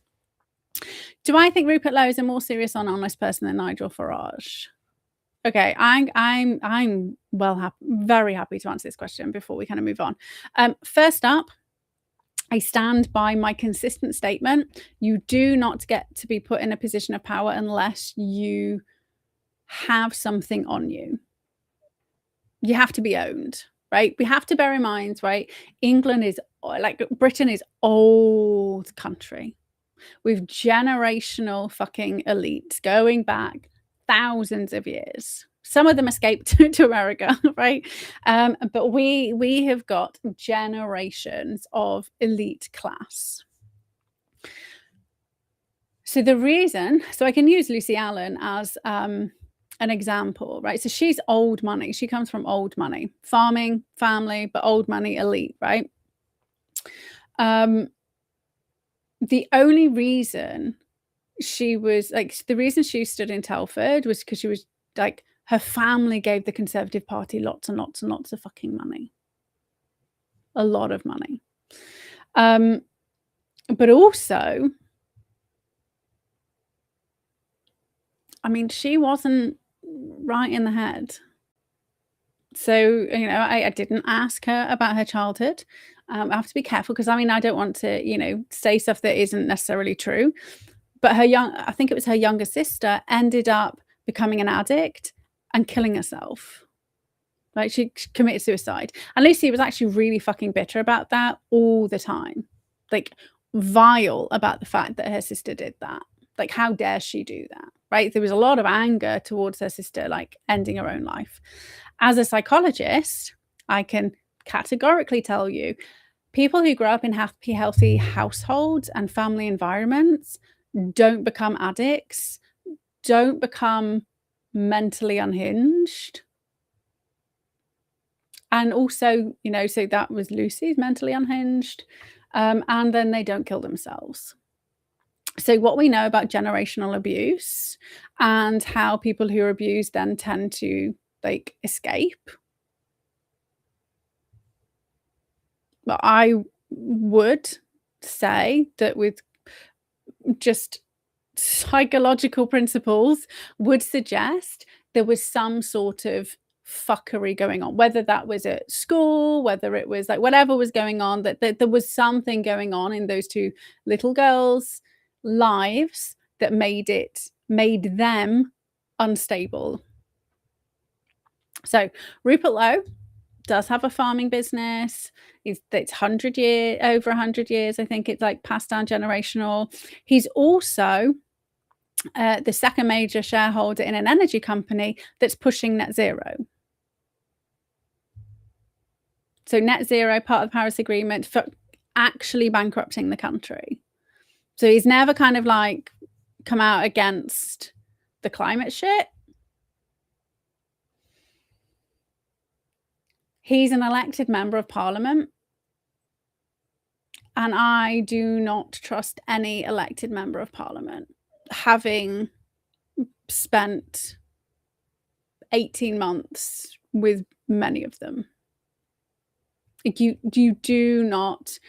And so back to Lucy, so I can talk about what kind of happened in Telford quite intimately, right? The Telford Conservative members wanted like this local Telford member to be the member of parliament, and the Conservative Party said no. It had to be Lucy. They would not allow this other person to be on the ballot for the members to vote from. The only people who were authorised to go on the ballot for the members to vote from were the two people that they wanted. But they made it very, very clear it was going to be Lucy regardless, because of the money, right? And because of the connections, because of the long-standing connections with the family, with the party.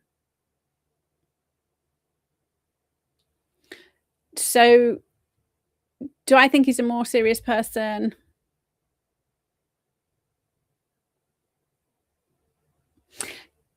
Can people change their minds and redeem? Absolutely, they can. Do I think this is what Rupert Lowe's doing? I haven't seen evidence of that. No. I see him guiding people regarding a specific narrative, which is fine, right? Because people are, you know, the grooming gang stuff's coming out. Like any information, any of that information coming to the public sphere, enabling people to do something positive with it is like a good thing, right? What I am concerned about is that nothing will happen. So they're going to air all of this information in public, therefore it then can't be used in cases, in legal cases. So it's like, so the legal cases that have already happened, like that's different, right? And lots of the survivors have kind of written their own books. And I try, every time I see a survivor who says they've done a book, I try and buy the book, and I buy the physical book. I don't just, you know, have the free Kindle version. I try and buy their actual book. So people who are like shocked and horrified by all the stuff they're finding out, are like, you need, like, if you'd have like bought their books, they told you all this. And one of them, the pattern of recruiting young girls to then recruit their friends was very similar to the whole Epstein thing. And I said that like when I read it like a few years ago. Like I was like, wait a minute, this is like the same playbook. So I'm going to say he's saying some of the right things, but I don't trust anyone who was selected to be, and he's an independent now, but he was selected to be there. Also, with regards to Andrew Bridgen, who usually gets kind of like brought up, who came out in 2022, 2023, all guns blazing about COVID, and you know, now he's talking about like Ukrainian children being trafficked, and saying all of these right things. I want to kind of take everybody who's like English, and it's English specifically, because Scotland and fucking Wales, you were like up the wazoo with COVID.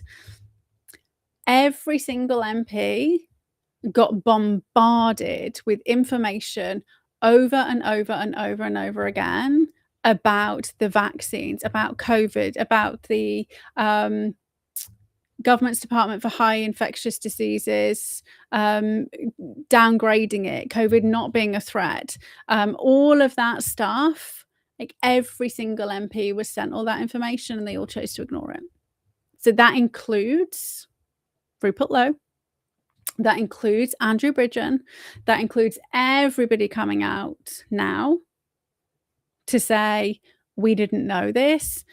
Like, members of the public fucking told you over and over and over again. We told you on social media. I mean, I got blocked from everybody on social media.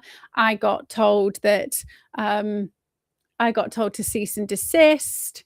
I threatened Lucy with liability. She had 14 days to respond before other people were kind of doing these liability orders. Like, I was doing it like way back at the beginning of 2021, right? Because the vaccines were out. So they knew, like, so they all know this information. Let me find out, when did Rupert Lowe get elected? Right, because this is the other thing. What are you doing, babe? Oh, sorry. My little tortoise. I'm not sure whether he's got himself stuck. I mean, he was elected for Reform July 4th. So maybe he didn't know if he's only been elected since 2024. But still, right? Rupert Lowe, Farage, Reform, captured, Reform, like, so still, I don't know, but the fact that he is shareholder of a energy company that's pushing net zero, and the Paris Agreement and the fucking Climate Change Act is the thing that is categorically destroying this country. Even when we get rid of the illegals, we cannot make money as a country because we cannot afford to fucking heat anything at all. Like, it's so he's in positions where he can do stuff, like directly do stuff, and I don't see him do it. But I don't chase him around the internet. So okay, so deportations though now is not toxic, right? If you were talking about this 4 or 5 years ago, like, it was worse. Whereas now everybody's talking about, Kemi Badenoch's talking about it. Even Labour are pretending they're like, everybody's fucking doing it. So we are going to go into his thing because this kind of concerns me, right? Bearing in mind the Human Rights Act, it's fucking flawed. Really is flawed. But this would be 4th attempt at removing it in the last 3 years. 4 years. I don't know. They keep it just saved us so much. It really did. Getting rid of it is just dangerous. Right. Okay. So it's a really long document. So I threw it into Grok. I will get round to reading it. I'm going to have to print it out and read it because you do need to read these things in its entirety. And that is like ice cold now, but that's okay. But I just wanted to kind of get the meat and bones and kind of throw it into Grok first. So, like I mentioned, it's all about the 1.8 to 2 million illegal migrants. It has suggested repeal or amend laws. So, Immigration Asylum Act 1999, So remove the state duty to support asylum seekers unless they cooperate with detention or deportation. Remove the Nationality, Immigration and Asylum Act 2002. Abolish accommodation centres and immigration tribunals. Get rid of the UK Borders Act 2007. But the override deportation blocks based on convention rights, right? So it's not necessarily getting rid of that act. I think they want to tweak it. Borders, Citizenship and Immigration Act 2009. Remove child welfare considerations in asylum decisions. And remember, that is really kind of fucking us over at the moment, because people can come over here and give birth and then like be here on a like work visa. Now he's only talking about the illegals, but even non-illegals, and this is like fucking like Kemi Badenoch with the Nigerian parents, came over here, she was born here, and then went back to Nigeria, grew up there, and then came back over here and wants to run the country. So stop that being a reason for people to stay. Equality Act, full repeal to avoid discrimination claims hindering deportation. So that concerns me. The Equalities Act concerns me, bearing in mind the shit that we've just been through as a woman, actual woman, not a cis woman, an actual woman, with the fact that we had to prove in court being a woman is a woman, right? So that kind of concerns me. It also concerns me because at the moment we do have Christian preachers who are being arrested for preaching the Bible, right? Who will be able to argue under the Equalities Act because, like, you know, they're allowed to fucking put the blast out the call to prayers, right? So equality under law, right? So I'm a bit concerned, but you know, the plan is to get rid of the illegal. Like, you have to think about what are the boomerangs, what is going on with the people who are using these laws, who are not sick, psychopathic, groomers. Like, who are the people who are using these laws to actually good for society and equality? And bearing in mind, we're supposed to be a democracy, we're supposed to be a freedom of choice, freedom of speech, like all of those things. I mean, we shouldn't need an Equalities Act, like it should just be like embedded, but it wasn't, right? It really wasn't. Women, like, one of the reasons Birmingham councils have gone bankrupt is because they were not paying the women the same wages they were paying the men. And they got slapped with a fucking huge bill to pay the women the same. And they can't afford it. Like, the Equalities Act is being used right now to stop men pretending that they're women ending up in women's prisons, and men pretending to be women, raping women, getting logged as women raping women, right? So there's some laws here that I'm a bit concerned about that we're just gonna fucking remove, like straight up gone, because everybody's focused on immigration and they're not thinking about the wider picture. Illegal Migration Act 2023 absolutely overturned the fucking principles limiting detention duration. Like, you turned up here illegally, you are fucking imprisoned until you go fucking home. Like, that's it. You are a threat. Right? I believe in innocent until proven guilty, but they are guilty of the crime of entering the country without a legal documentation, right? Just because the governments have fucking said, oh, it's fine, we're just going to say that you're refugees and asylum seekers, so therefore that null and voids that law. That's a legal loophole that needs to go, 100%. Like, they are criminals. Like, they're not irregular. They are criminals. It is a criminal offense to enter the country, which is why I can't fucking go to France on holiday and then just fucking walk in without my passport, right? I have to prove I am who I say I am. Without doing that, it's unlawful.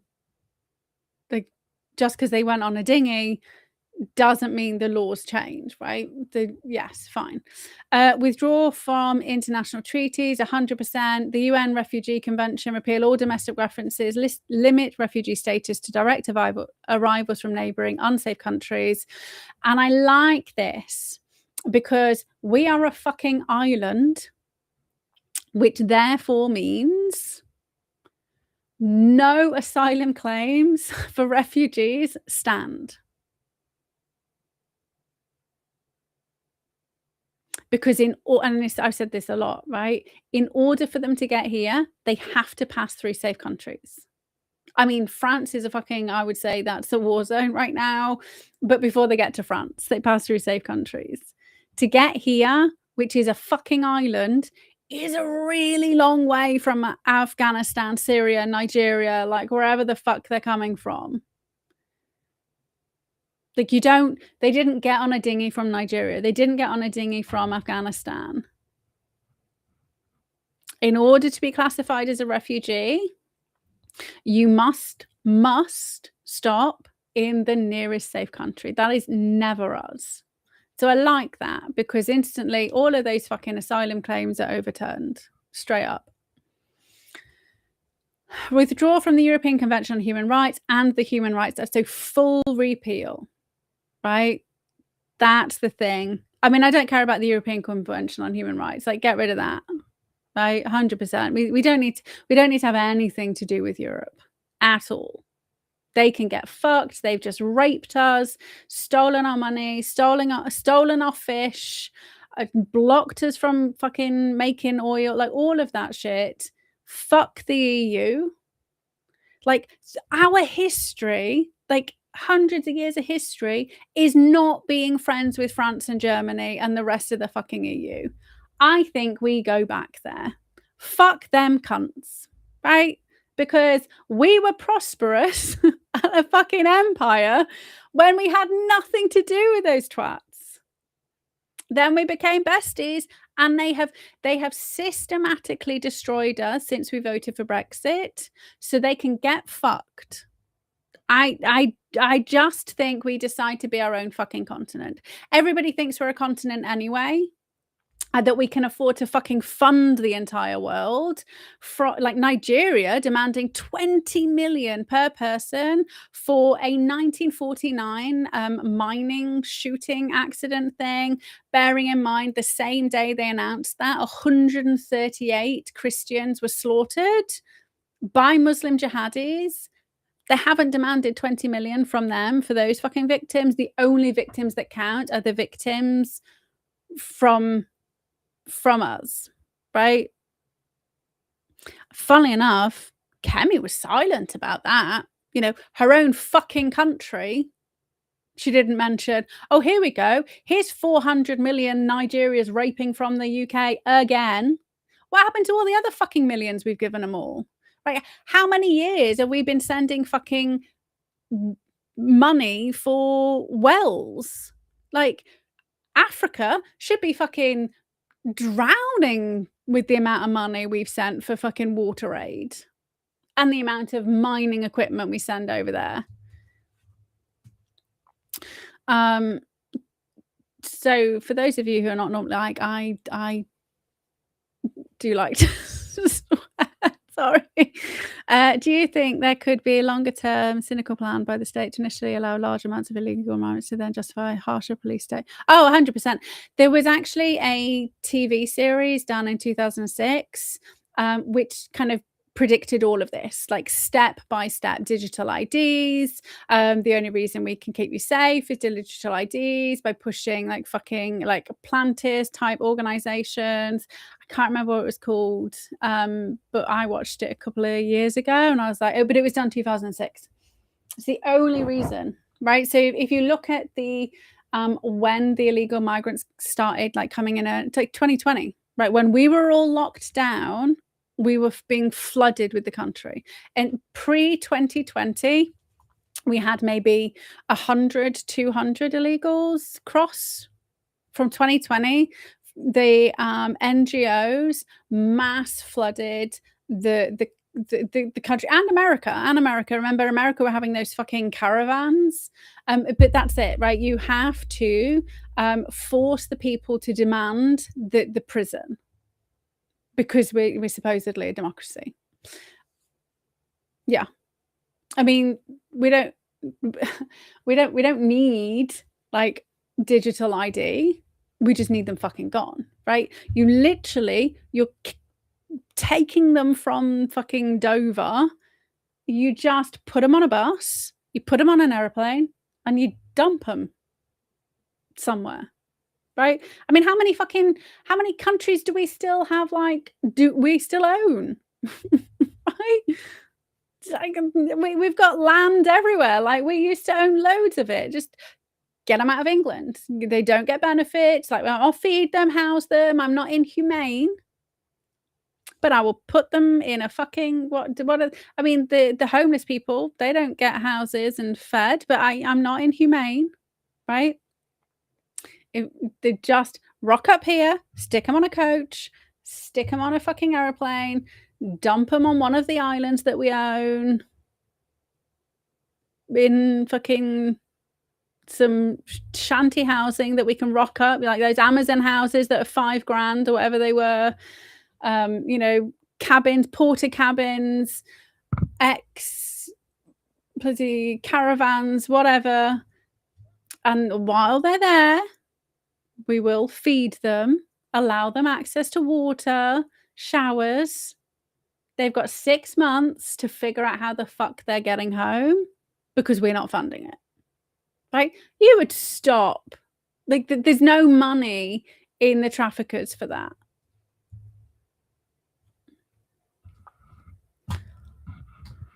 Yeah. So I mean, it's all, and this is where we're getting. So if you haven't read Behold a Pale Horse by William Milton Cooper, Milton William Cooper, actually, and he went by William Bill Cooper. And you haven't read The Committee of 300 by John Coleman, then a lot of what's going on will seem like happenstance. But they literally do it. So like the plan is, you know, we will get decitizened. Right? Really obvious, like get decitizened, then you're like fucking, you become outlawed.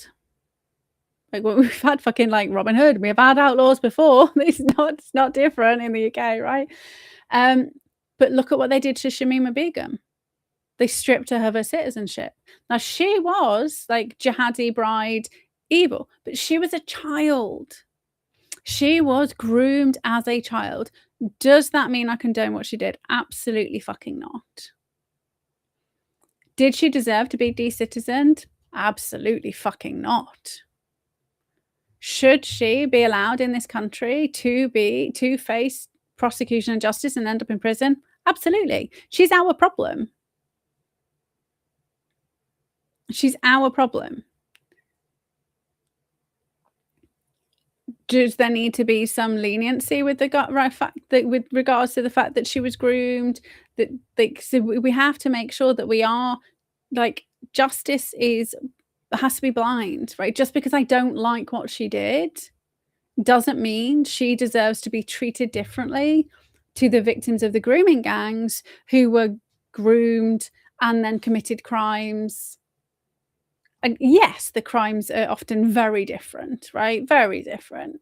But still, like, when we take the politics, all of that out of it, and just look at the way that the child brain develops, and like it's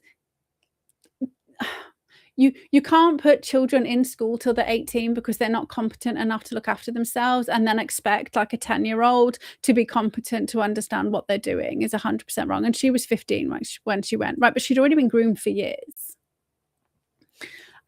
Look at the Gazan kids, the Palestinian kids, like groomed from birth to be jihadis and kill Jews. Like, there aren't, and people get very angry when I said there are no civilians in Gaza. They are all child soldiers. The mums literally breed so that their children can go and kill Jews, and or if they die martyrs. And that's not me being evil, that's not me being vicious, that's literally what the people who've escaped Palestine, who have then realized how fucked up their childhoods were, are telling us. Like the people who escape, who are like, what the fuck? So that's this, it's the same thing. Like we have to stop being so emotional. And I know it's kind of like really easy to say, right? We have to stop being so emotional about it, because then we get fucking hoodwinked and screwed over. So everybody's going into everything emotionally, right? I hate the fact what these grooming gangs are doing. 100%. I live in Telford. I've been speaking about it for a very long time, right? 100% what happened was horrific. 100% they're Pakistani. Pakistan is not a fucking war-torn country. Get them to fuck back to Pakistan. You just fucking drop them in the nearest country. I mean, Birmingham wants to build a fucking direct line airport. So I say go for it, and we just fucking throw them all on those planes, right? If that's what they're building, the one MP got voted in to build the direct line to fucking airport so that they can go back on holiday to their home country. Great. Take the rest of Birmingham with you. That's fine. I don't mind that. But we have to start paying attention, because they are orchestrating these things in order to fuck us over. We have to look past what's going on. So back to this whole mass deportations thing. I'm very concerned by anybody who is pushing to get rid of the Human Rights Act. Yes, it is being used. Yes, it is being abused. But it's actually the only thing we have that we can use to stop a tyrannical government. It is the only thing we have that has effectively allowed us to block a lot of the tyranny that we just could have experienced during COVID, right? And I know we keep talking about COVID, but I want you to kind of think back to what was going on in the other countries, right? Italy locked down for months. You were not allowed to leave your home. France, same. France, you could not go to a supermarket without being vaccinated. You could not go anywhere without being masked. And this was only ever guidance in the UK, which is why we got away with not having to do it. And we were able to successfully repeal and overturn stuff while the rest of the world was getting harsher and harsher and harsher. Masks were blocked from being mandatory, thanks to a mum and daughter who was at a school. Like, the daughter at school had refused to wear one, and she took her school to court. Her and her mum took the school to court, and the day that the verdict was due, the government decided to overturn and remove that bit of legislation. So then the judge said, oh, well, there's no point me kind of making a judgment because the law doesn't exist anymore. Right? She was using Human Rights and Equalities Act. We had do you remember we were all getting harassed in supermarkets 2020? And there was a disabled lady who got like fucking harassed by Sainsbury's. I think it was Sainsbury's supermarket. And she took the supermarket to court. And then supermarkets got fucking told, you must not tell people that they have to have a mask. Like, this is fucking guidance. You are not police. For a fucking start, you're a supermarket. It's not a law. Like, they had to admit it isn't a law. That was 2020. So we'd already overturned that shit. We overturned the mandated vaccines by July 2020. The influencers told you it all happened July 2021. Definitely it was nail in the coffin by November 2021 because of the 2 consultations that we did, because the Lords fucking said, you cannot do this shit. You have never provided the evidence that it's needed. The Lords had told them they needed to do. This is why Labour's going to get rid of the Lords, right? Because the Lords saved us multiple fucking times during COVID. And everybody was fucking following the influencers who said the reason why it was overturned because of the 100,000 NHS workers who turned around and said, I'm not getting jabbed. It had already been overturned and the law removed, or the kind of like the stuff that they were putting in place was already removed like 3 months before that, because people aren't paying attention to what's actually going on in the background, right? But that was the Human Rights Act. And my submission was 2021, right? January the 6th, 2021. Me and 63,000 people in the United Kingdom said, no, you will not do this, right? And they couldn't do it. So we didn't even have COVID bad, right? Compared to what the rest of the world experienced. And that is because of the Human Rights Act. And actually during COVID, twice they tried to get rid of the Human Rights Act and create this Bill of Rights. And twice people filled in the consultations and told them to fuck off, because it was the only thing we had that was enabling us to get rid of the fucking COVID legislation that had decided that you only need one doctor to decide whether you're mentally ill, and therefore you lose all your rights and end up fucking locked away forever. So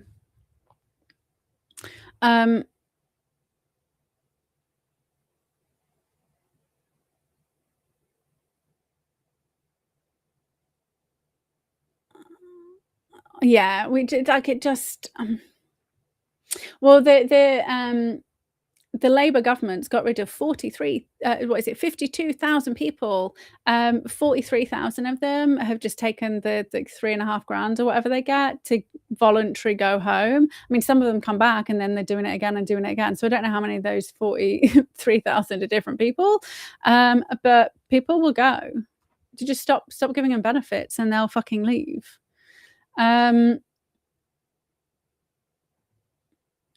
So we have to be careful about the Belfast Agreement. Fine, whatever.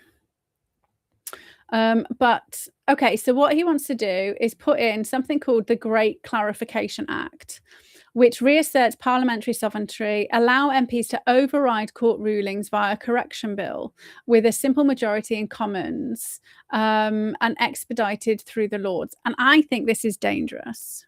Right. The key thing that makes this document really dangerous is the fact that for some reason it is all done on the premise that we have good MPs and a good Parliament, so Lords and Commons, who actually care about the people.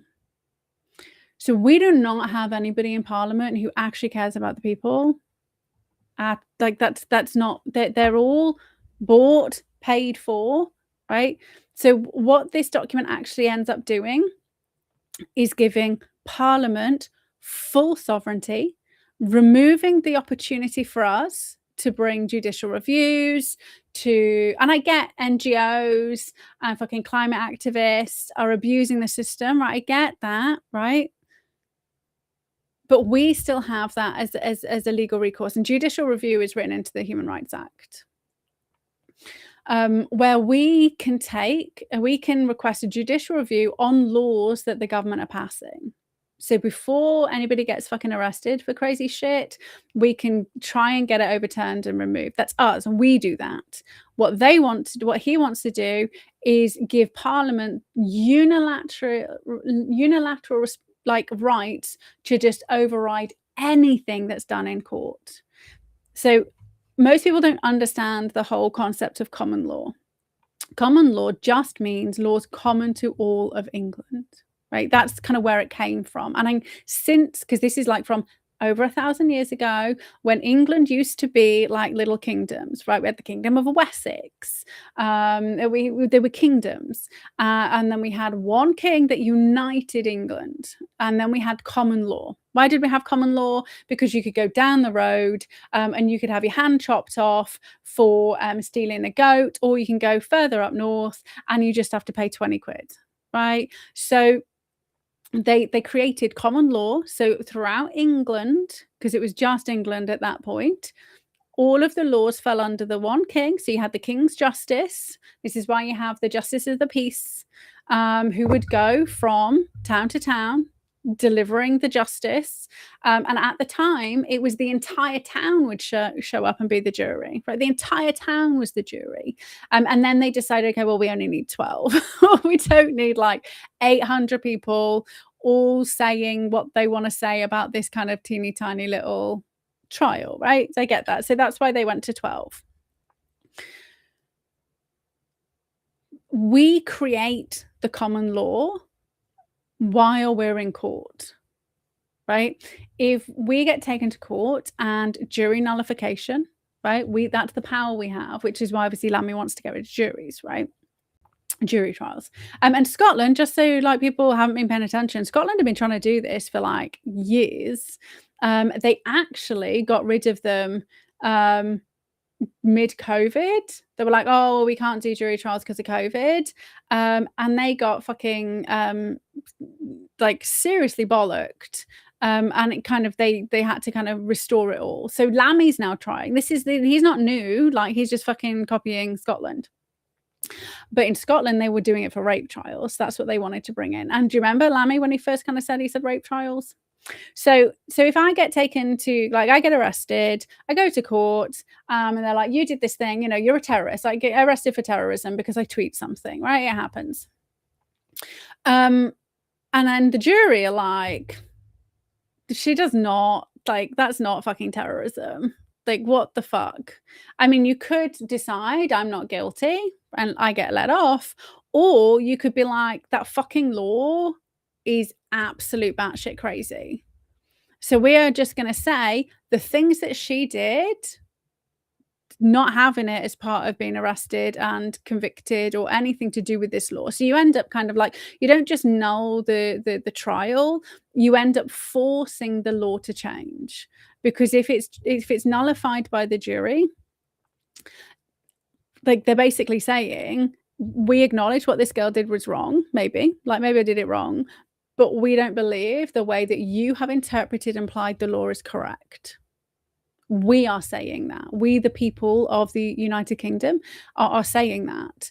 And then what happens is it can no longer be applied in that same way. So that's the other route we have, right? So the first route is, you know, we can do judicial reviews.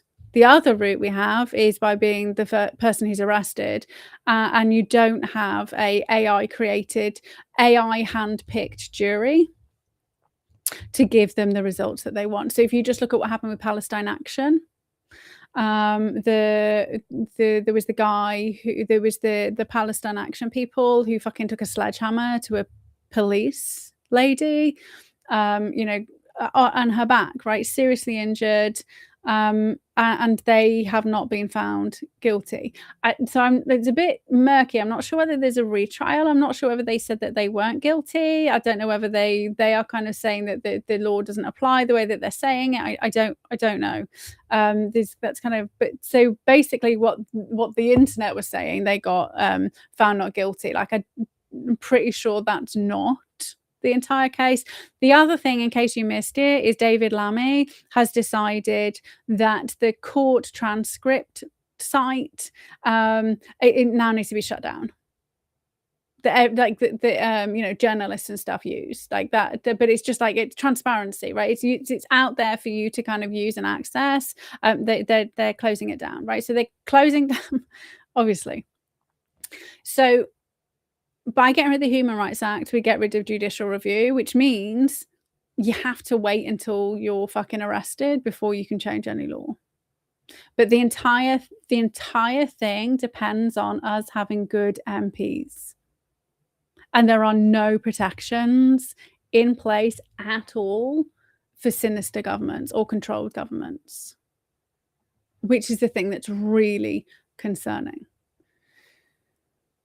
So Judicial Reform Act, limit reviews to statute breaches, not policy disputes. Judicial Conduct and Tenure Act, remove activist judges for persistent bias. That's fair enough, but that will be, they're putting it up to the Lord Chancellor role. So they're now putting jurors back in the hands of the Lord Chancellor. So again, that's coming back under Parliament. So Parliament is going to be literally in control of everything. I personally believe that judges should be elected, and there should be, like, nowhere in here is there like fucking accountability, like, for us. Like, this is what's missing from everything, is an opportunity for accountability, and not just election, because that's what Rupert Lowe's talking about. He says, well, you know, we have an election every 5 years, that's enough. So what he's saying, an election every 5 years, that's enough. Or you can kind of lobby. I can't lobby my fucking MP. Sean Davis won't take my fucking emails. They don't have to. By law, they do not have to. They don't have to do anything. They can just say, oh, I'm afraid it's not something we can look after. It's not something we can deal with. Go to your counsellor. Your counsellor says, oh, it's not my remit. But they don't have to like fucking deal with it. Like I literally was contacting Lucy non-stop about COVID, and they just ignored the emails. And then I sent a message saying, right, well, 14 days, I'm taking you to court. Then they said, well, we don't understand. Well, you haven't even contacted us. And I literally just sent like the fucking 3 months email chains. They're like, well, we haven't got those. Right. So they don't have to. There's nothing in law that says they have to do it. They should. No, you don't have to. Right. So again, this whole thing is premised on good MPs, and removing the things that we have to actually hold. People have to hold the public bodies, and which is pretty much anyone, right? Feet to the fire. So the plan views laws as changeable for national interest, but acknowledges political difficulties like the Northern Ireland peace, the EU relations. I don't care about Europe. They can get fucked with what they've done after Brexit. I don't want to be part of Europe. Not even just like not intertwined with them. I would just become a new continent. Maybe we can join like Russia. Russian agent. I don't want to join Russia either. Like, Russia's not good people. Russia cares about its people, right? I respect that. China cares about its people. I don't want to be part of China either. They both need to get the fuck out of our country, right? Fine. You go be Russian. You go be Chinese. We're not European. No. I mean, have you seen the European people? They all look like tanned. I'm just going to throw that out there. We are like pasty as fuck. Like, just different breeds, and ethnically different, right? So the logistics, I was like, okay, well, he says that we're going to do this thing. Is it possible? So he wants e-visas, sole proof of residency. So he wants an electronic visa. So that's digital ID. But he wants to bring in digital ID so I can prove that I deserve to be a resident. Wait a minute. Didn't we just fucking say we don't want this shit? By the 3 million strong petition? And it doesn't matter anyway, because I have Telford and Wrekin Council on record saying they will not accept digital IDs in any shape or form. It must not be mandatory for anything. So I really moved to Telford because that's now official line, because they messed up with their statement, but that's fine. So he wants e-visas, right? Sole proof of residency. That's not as like optional. You can have your passport, you can have your driving license. Unless you have an e-visa, you're not a resident. Employment, extended right to work checks to contractors, self-employed, real-time facial recognition for the gig economy.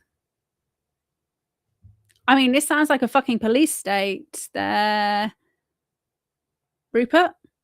This is like all the shit that we're saying we don't want. Facial recognition, digital ID. Like, why do I need to be facially recognized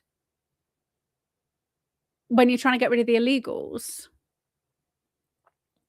Bearing in mind, under Shabina Mahmood, they removed 143 people with no right to work in the UK, and we don't have digital ID. And they literally did this like 2 weeks ago, 3 weeks ago. And before Christmas, they got rid of 50 odd people.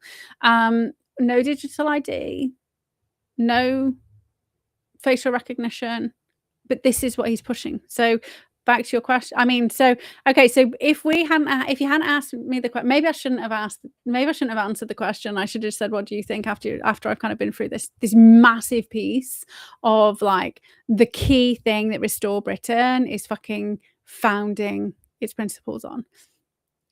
What do you think? Is he working for the people, or is he working for the globalists, just capturing a different stream of people?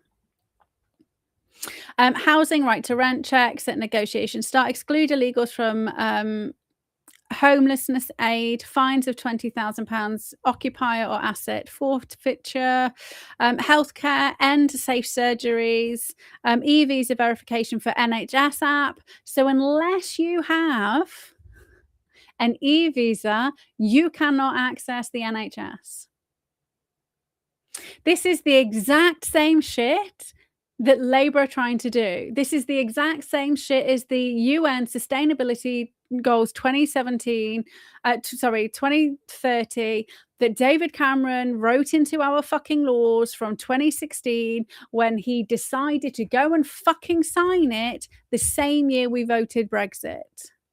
This is the same shit Tony Blair brought in through his Who Cares wins adopting that WEF directive. Like, this is it's the exact same fucking shit under the guise of removing illegal immigrants.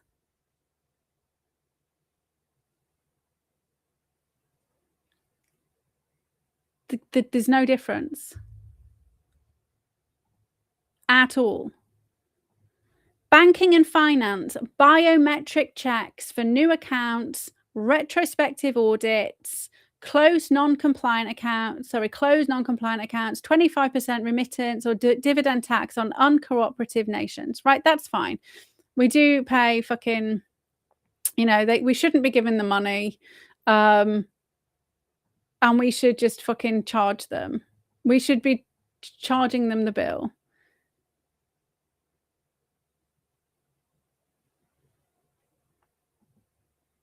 But you cannot access your money, access healthcare, work, or be a resident in the UK under this proposed legislation by Rupert Lowe without e-visas. So can somebody say Chinese social credit score? Like, this is like, there is no difference. 20,000 people are members of Restore Britain who paid to have this. Have they fucking read it? Do they understand the implications of what they're pushing? Because I would argue they don't. All they're seeing is we're going to get rid of those 2 million illegals. That's it. They think their problems are solved. But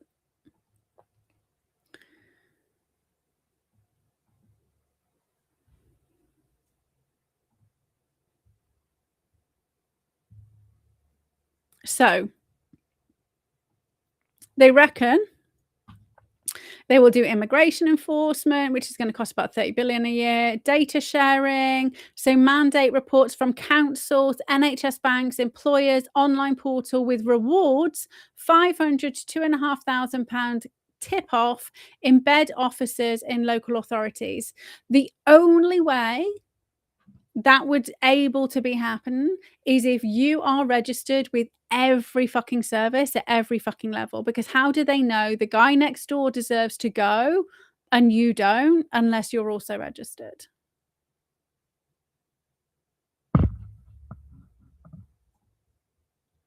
Detention, they're going to expand to 15,000 beds. Deportation, 152,000 a year. Use the RAF to remove people. Retrospective asylum revocations. Rwanda, third country, so revive the Rwanda deals. 24-hour processing, deportation. Like, I mean, we should be doing that fucking shit anyway, right? That I agree with. But if we're doing that, I don't need a fucking visa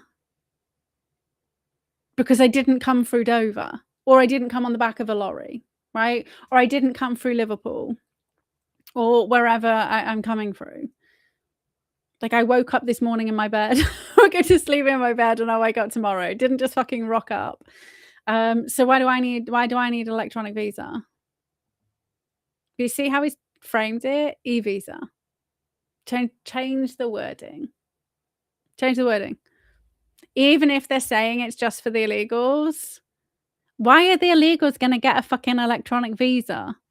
They throw their stuff in the sea, right? They throw it in the sea, so they can't be like, nobody can figure out where they come from. And I've always said they should fucking DNA test them. I found out they actually did that as a pilot and it got overturned under the Human Rights Act because it was an invasion of privacy.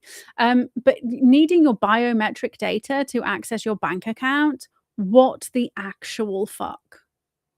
I'm not even retarded enough to use my face to get into my phone. Like, I've seen the spy film, you know, like where you just like murder somebody and shine it at their face. I mean, I don't have anything in my phone worth stealing, but I just think you're an idiot. I always just thought that was really idiotic. Like, we went from like a secret password that only you would know to your thumbprint or your face, like with like AI out there, like, or masks, or like, it's just, I don't get it. Like, we've just gone backwards. Like, we used to like sign and check signatures, and you have to be pretty good at forging, to using a pin, again, quite secret, to just fucking tapping shit and somebody taking, what is it, like £200 now? Can't with mine. So just so you know, you can actually like reduce it. Like, mine's only 25 quid. And I never use it with tap. I always like chip and pin. So if there's like lots of tap, tap, tap, it will get flagged. I mean, they can't, they will just probably like get denied. But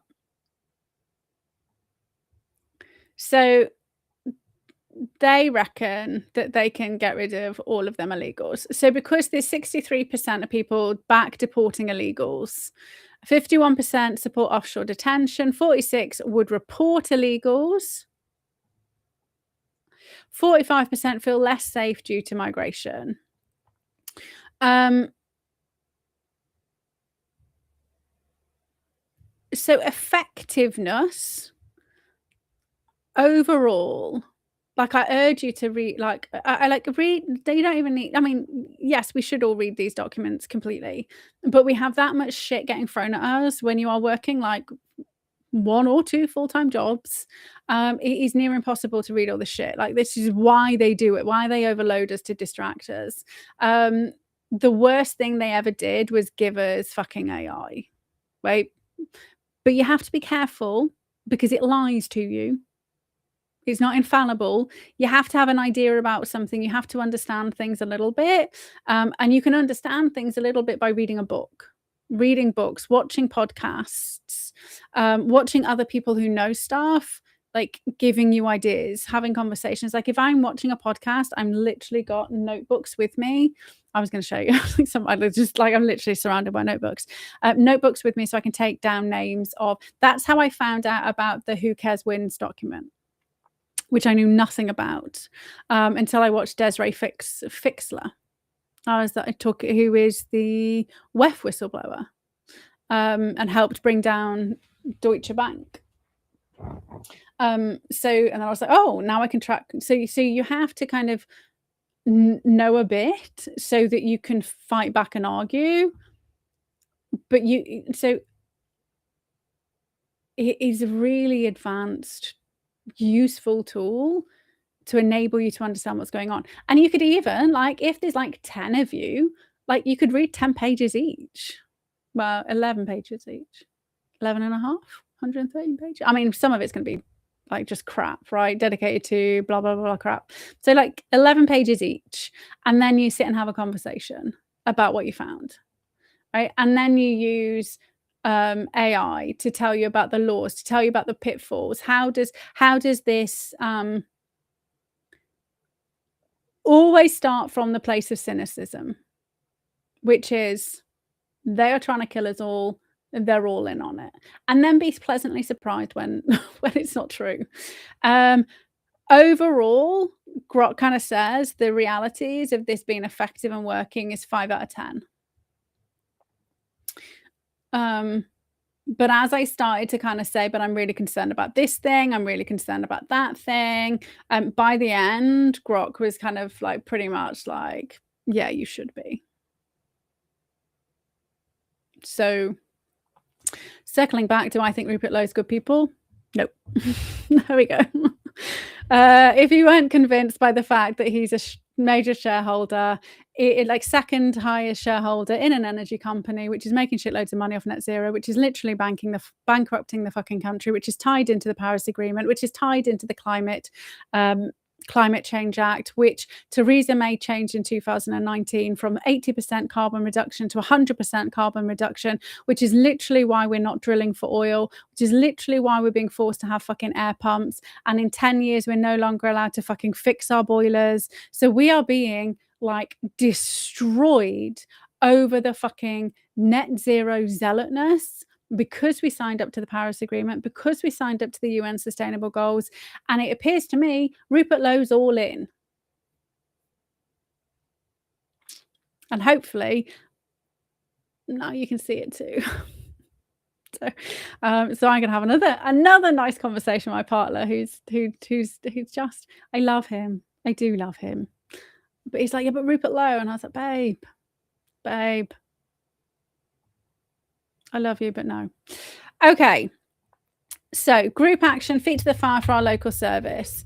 So yesterday, before I got fed up with all of the shit that happened today, I decided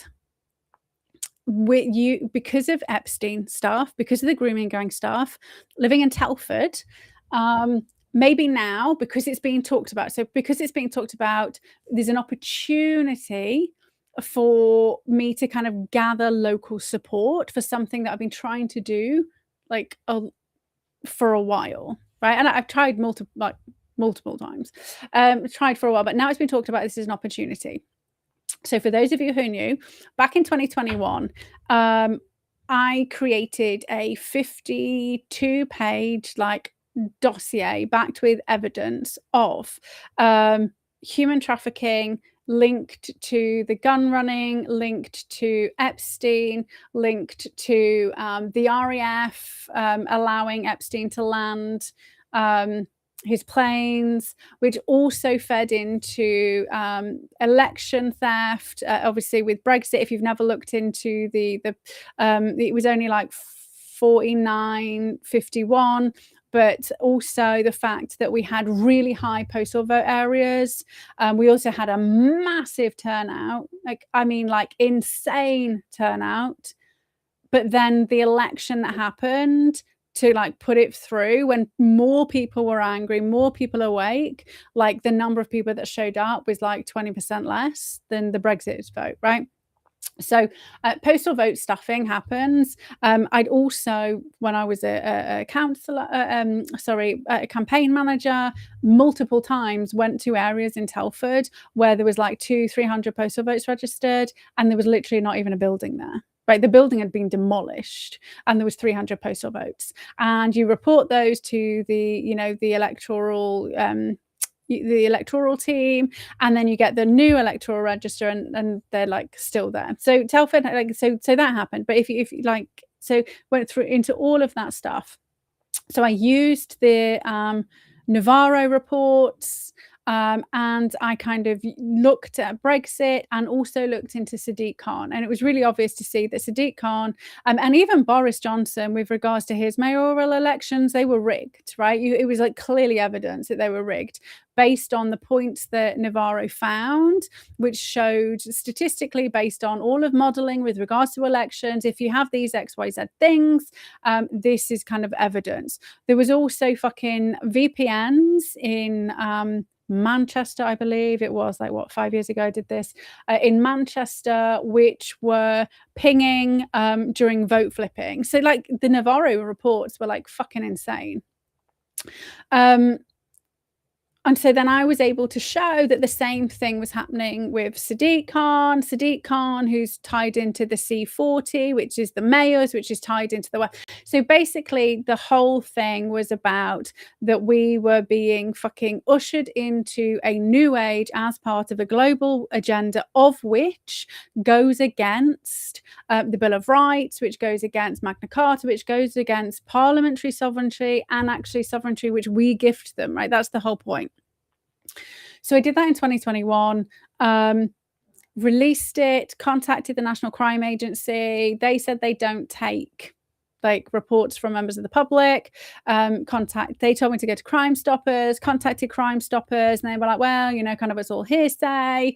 They told me to contact my local police, and I was just like, what the fuck's the point with that? I literally had evidence that the leader of the council was abusing members of the public, and they just shoved that in the bin, right? So I reported it via Met's terrorism online reporting site, because I was like, well, because I also linked it to the psychological warfare operation as part of the 77th Brigade, because obviously that was happening during COVID. Like, we were being like mass panicked into taking a biological weapon, which was funding these organizations. So I kind of like did that whole thing. Of which then enabled me to start properly kind of going after, you know, until I was just blocked and ignored and removed, right? And thank you to all the other people who kind of used it as well. Like, I kind of released it and lots of people kind of used it and then like used it successfully. I say successfully when I say like people knew this shit, it was all out there. Off the back of that, because nothing, you know, off the back of that, the shill started doing liability orders, and then they just kind of shut it all down, right? And then we had the official police, like, we had Operation Talia going on, so they were ignoring any reporting to do. As soon as you kind of mentioned COVID, that was it. You were kind of put in the crazy bin. Then they had had all those kind of operations going on in the background, right? So now we have evidence as of November, December, that was official line from the police service that they must not investigate anything to do with COVID, regardless of evidence of corruption or anything like that, right? So I was like, when I kind of saw that ruling, we kind of saw the kind of whistleblower information, I was like, well, this is interesting, because I'd kind of submitted all my evidence like multiple times to like all these different organizations and heard crickets. Okay, well, this is now my opportunity, especially as grooming gangs, Epstein, all of this stuff. Maybe I can find stuff that then kind of feeds back into that report, and we can kind of like use it as a benchmark. And so just so you know, so here's what also happened. That didn't work, which is because they just ignored us. So then me and others were going to do an injunction to stop the vaccines, right? And we were sharing information publicly, and also trying to get extra information off people. And what started to happen was the things that we were going to use were all of a sudden showing up in sham lawsuits by shills. And then the things were getting thrown out of court. So evidence that we were using and having was like showing up in fake lawsuits that were just failing, right? And we were watching it happen.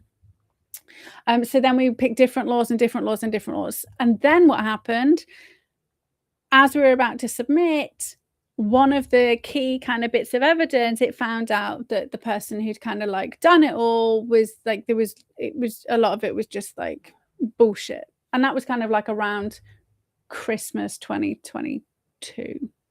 Must have been Christmas 2022. And do you know what? I was fucking exhausted after 2 years of doing this, like, but pretty much on my own, because I don't have a team of people and still working and having a family and all of that shit. So I was like, fuck it, right? I will just step away for like 6 weeks and I will come back. I'll start again. I'm not going to tell anybody what's going on and I'm just going to fucking do it. And when I got back to my computer, and in the midst of all this, my phone records of contacting the National Crime Agency about it, like that had been deleted. Like my phone records had been deleted, right? There was no record. I mean, I'd taken screenshots because I shared it on social media. So I had screenshot evidence. I even got my fucking phone records from the telephone company. Those numbers didn't exist on my phone records. Right? So somebody was already in my tech, like fucking shit up.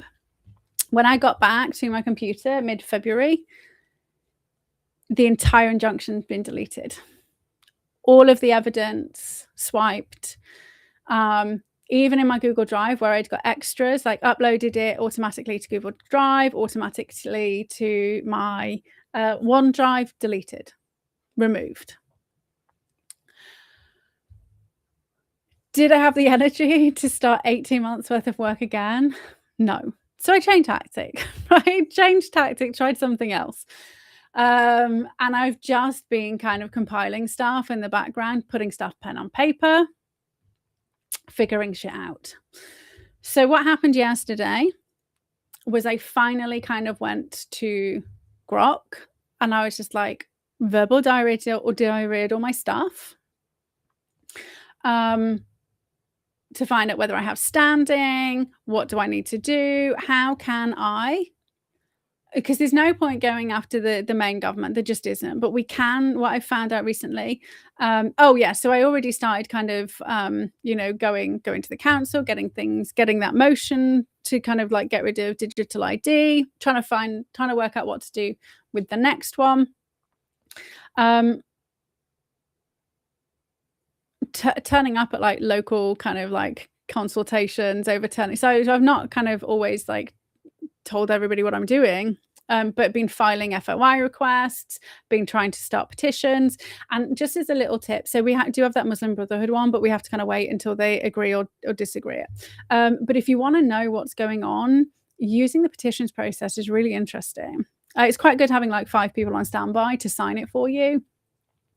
But I did a petition way back in 2020, 2021, and it was about getting getting us removed from the WHO, right? Getting the WHO prescribed as a terrorist organization, right? This is what I was like, we're fucking just going to get these gone. And the response we got was very interesting because they literally put on there, you can't do a petition about something which is an active investigation. Like they didn't have to tell, like that was I've never had a petition rejected telling me that there's an active investigation. So they normally say, oh, there's duplicate petition. And they did that with the last one I just did, which it isn't a duplicate. There's one similar, but actually asking for completely different stuff, but I'll have to wait until it runs its course and redo it. It's fine. Like even when you get rejected, like, you need to fill in all the consultations, even if they ignore it, it's like on permanent record that somebody said no to this. And we just had the AI in healthcare consultation. And the next day, one of the councils was advertising all the AI integration they're doing across the council, including AI in healthcare. And I was actually, how the fuck have you done this when they only just closed the submission for the call for evidence? And the call for evidence is like the beginning consultation. Like they've got to have other consultation. It's got to get passed. Like, and councils are already fucking implementing it, right? This is just insane. They're just ignoring shit. So you've got to really do the stuff locally at your local council. So I've been trying to figure shit out. And what was really interesting, as I started kind of verbal diarrheaing with Grok, talking about the laws that I think we can use that nobody's talking about. And then my main concern has always been I don't have standing. right? I didn't have standing for the vaccines because I work for myself. And so I did not ever tell myself I had to get vaccinated to go to work. Never told myself I had to be masked to go to work, right? So through COVID, I didn't have standing for any of this shit. And I was already working online, like with clients from like around the world before COVID. Like I took my therapy business online in 2017. So it's not like I lost money not being able to go. And actually, I had a lot of like face-to-face clients during COVID. It was crazy, but it's because they all believed COVID was bullshit as well. So I actually had more face-to-face during lockdowns and shit than I had in a couple of years. Like it was all online before then. So I never had standing. So that was my concern, that I wouldn't have standing. I wouldn't be able to kind of do anything. But maybe I can kind of get the ball rolling for somebody else if I just do like some FOIs. As it turns out, which is why I took you back to 2020, 2021, as it turns out, because I submitted those things and it was ignored, because I've got clear evidence that I've been hacked, right? Under whose authority? Under whose authority, and what warrant did they have? Because I'm not a terrorist, and they hadn't changed the definition of terrorism then. Like that's only recent. So I didn't come under any kind of terrorism. I'd done no threatening, no nothing. I was like lawful free speech, right? I went to one demonstration, what's it called? Protest. I went to the very second one in August. I went to Bristol. I didn't go to London, and I witnessed firsthand the shilling, the fucking attempting to rile up the police, to get the photo ops. Like I watched it all, right? So documenting, but I just thought I didn't have standing. But because they did those things, and because I was systematically ignored every time I was trying to fucking report it, I actually have more standing than I thought, right? So what I decided yesterday was I was going to do a 3-month FOI campaign to try and get all the information that I need, and then work with people locally in Telford to have the hospital, because it's local, because they are not like, they're independent organizations as well. So you want to start locally. The council, the hospital, the police service. So for those of you who don't know, maybe I don't know, early 2020, I don't know, August, September time, I went to Aldi. I didn't wear a mask. And I actually do have, so 2019, I was having x-rays on my lungs because I was coughing up blood, because of my hay fever. So allergies, like literally medically documented that my hay fever had become so bad, like I was coughing up blood, and they were x-raying in case there was other like really dodgy shit going on, right? So no way was I going to wear a fucking mask. I mean, I wasn't going to do it anyway, but I definitely wasn't going to do it after like being really fucking ill the year before, which is why I ended up vulnerable, and caught the flu, then caught COVID, like 2019, 2020, right? So I already had it. I was fucking immune. I had it when it wasn't cool, but that's why I was which is why my immune system was compromised. I got unwell. So there was medical evidence, so I didn't have to wear a mask. It was only guidance, and I was never going to wear it anyway. So I went into the shops to do a bit of shopping, and there was a 6'2" policeman there, built like a fucking brick shit house. At the same time, we had those social distancing things in. There were couples in there, and there were people non-social distancing. So because I was in there by myself, a lone female,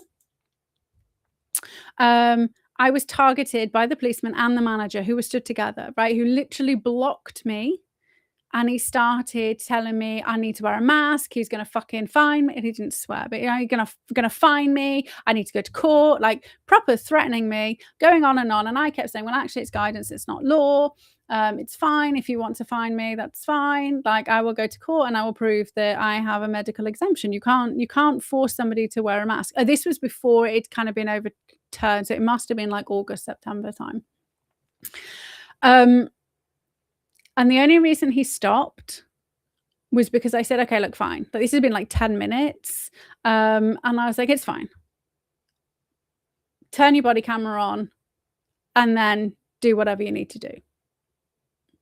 And he didn't turn his body camera on. Instead, he just moved to the side, right? And I was telling Grok this, and he was like, oh, they were supposed to have their body cameras on. So the fact that he had his body camera turned off and then stopped the minute I asked him to turn it on. And I was like, yeah, but I'd forgotten, I'd got his number, but I didn't have anywhere to write his fucking name or number down. I was in a supermarket, right? And actually, me and Matt used to walk to the supermarket, and we used to put it in our bags, and we'd walk back with the dogs, right? So I didn't have a pen, didn't have a car, I didn't remember the number or who it was. I did post it on social media that night, so I'll be able to find out what kind of day it was. I don't know. They'd literally just been fucking accosted in Aldi. So I couldn't report it. Well, I didn't report it because I was like, well, I can't give them information. It just, anyway. But that gives me standing against the police because I need to, victimized for medical issues. So basically all of these things have kind of come out. And so I started a rolling with Grok's help, all of the information I've got, all of the information I've accumulated, filed off FOIs yesterday, and I am using COVID as the kind of in, but I've already done the groundwork to link COVID as a biological weapon, as a terrorist-based psychological operation, right? So it's and this is what COVID, when we were doing the injunction, it wasn't like COVID and vaccines. It was to do with the fact that we need to get rid of the globalist elites because they're the ones that's top down, right? The pharmaceutical companies are deciding, overriding the laws that we have on the book with regards to the Mental Capacity Act. They've got no right to decide that, and yet you're telling me we can't have operations unless we're vaccinated. So it was always coming from outside angles. So what I urge everybody, so here's what I kind of this was the thing. I'm just going to read it. So I'd kind of I said, okay, so now I've got all this evidence. I'm going to get all of these are the laws that I think we can use. Give me standing for this, give me standing for that. Do me a kind of overview framework. And as I was just about to post it on X, and in Facebook, my little Telford Facebook groups, to say anybody want in on this with me, somebody kind of posted Elon is going to fund stuff with regards to the grooming gangs, right? And so it's all the elites the kids are being trafficked to the elites, right? The guns, all of it is none of it's separate. It's all together. So I was like, can I get in on this action? Because that will be useful, right? So then I got a comprehensive thing together. So a framework for a potential group litigation order. So this is not just me, this is going to be me and others. So I have had people reach out to me this morning who don't want to kind of do it front of the scenes, but they're quite happy to kind of share information. And some of them have got very interesting connections, which are going to help a lot. Others, have commented publicly to say that they're happy to support, which is good, right?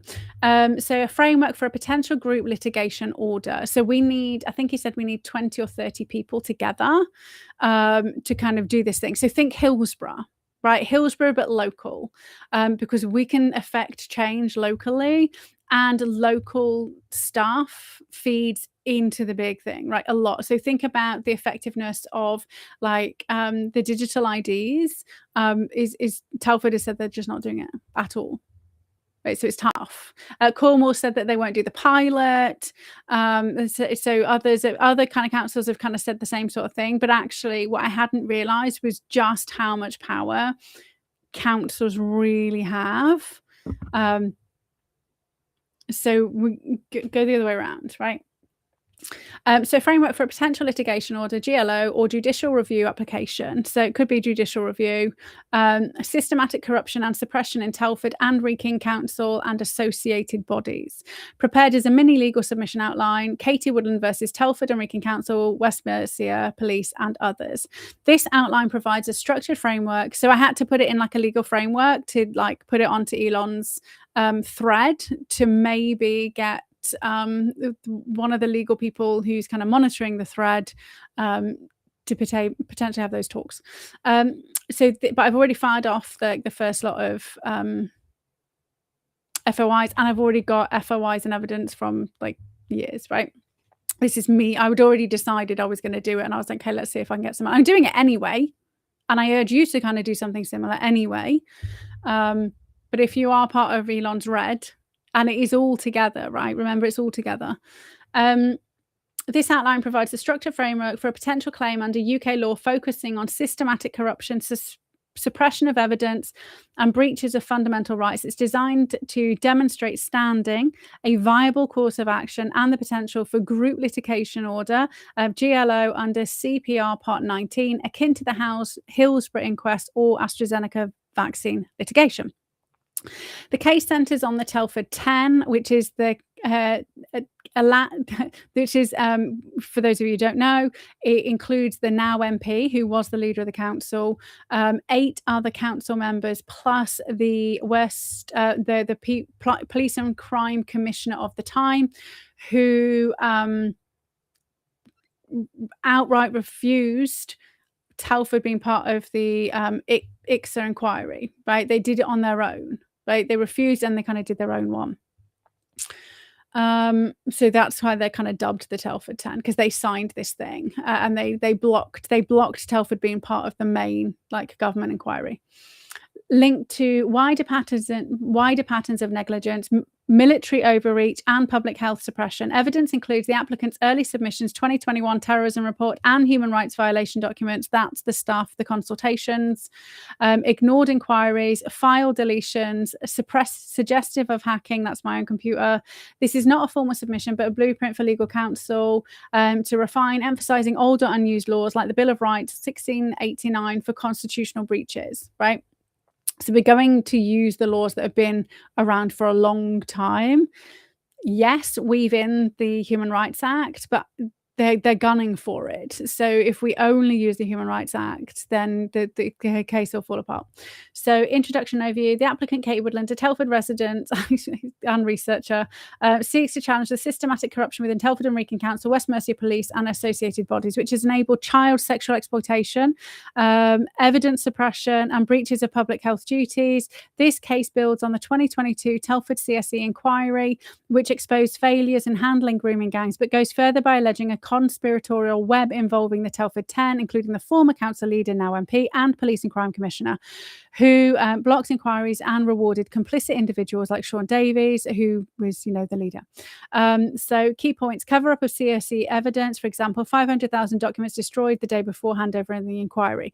So people keep asking me about this, but the inquiry asked for loads of documents. The day before they were due to hand them over, there was a waste paper bin fire.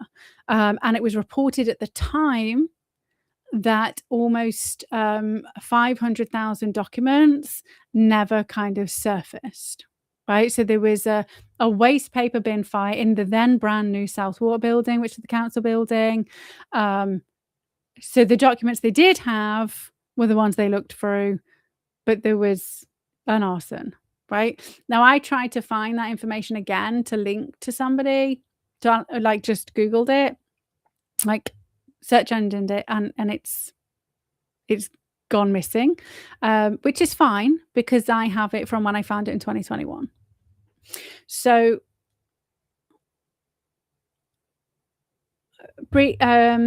evidence suppression. Oh yes, Telford 10, including so use of a judge with a history of leniency towards paedophiles in the council's self-conducted inquiry, and I'd outlined that multiple times that judge, and I literally went and looked at all of his cases, and a huge amount of his cases where he actually where paedophiles were convicted, he gave them suspended sentences or community sentences. Like, actual paedophiles were given community sentences and suspended sentences because of good character. That was the person they chose to oversee Telford's inquiry, right? Cherry-picked by the Telford 10. If that doesn't scream conspiracy, I don't fucking know what does. Links to broader suppression, including COVID-19 report burial, per the Spears Directive, and the 77th Brigade surveillance of dissenters.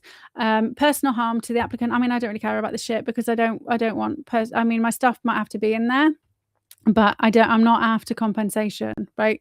Anybody who joins this, we're not after money, because if you ask for money, they will settle out of court. We don't want any money from this at all. This is not what we're after. We're after convictions, arrests, dismantling of bad fucking services, right? Remember, I literally watched them put a report in the bin. The guy in charge of the police in Telford. And there were witnesses, one of which is an ex-MP, right? Looney bin ex-MP. But she was there. She was the one who kind of like handed it over, wrote it together. She handed it over. At the time, she was the prospective candidate. You'd have thought she'd have had fucking standing to hand this over. I need to put it in the bed. Personal harm. So ignore 2020 reports on Epstein-linked trafficking, file deletions, potential hacking, and psychological distress or burnout. I mean, I was fucking exhausted. I didn't have. I mean, I wasn't depressed, but I was being targeted. My business had been removed from the internet. My capacity to earn any money was very difficult. Like, you literally couldn't get onto my website. I'd been blocked from accessing my own Gmail account. My YouTube channel got completely removed.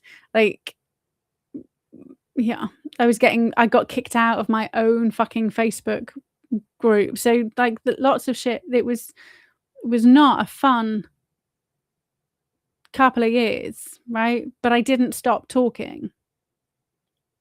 Just found another platform, carried on talking, and just said eventually, like, it'll happen.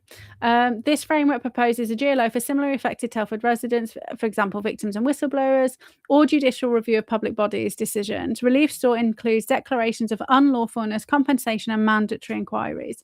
Number 2, factual background. The facts are grounded in documented evidence, including the applicant's 2021 submissions, UK COVID-19 policies, a violation of every lawful human right, and that is available as part of the committee hearings.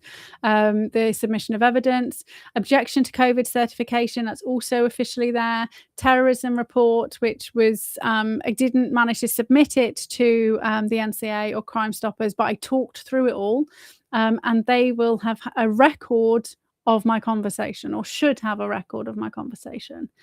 And if not, I've got screenshots of the fucking length of the conversation.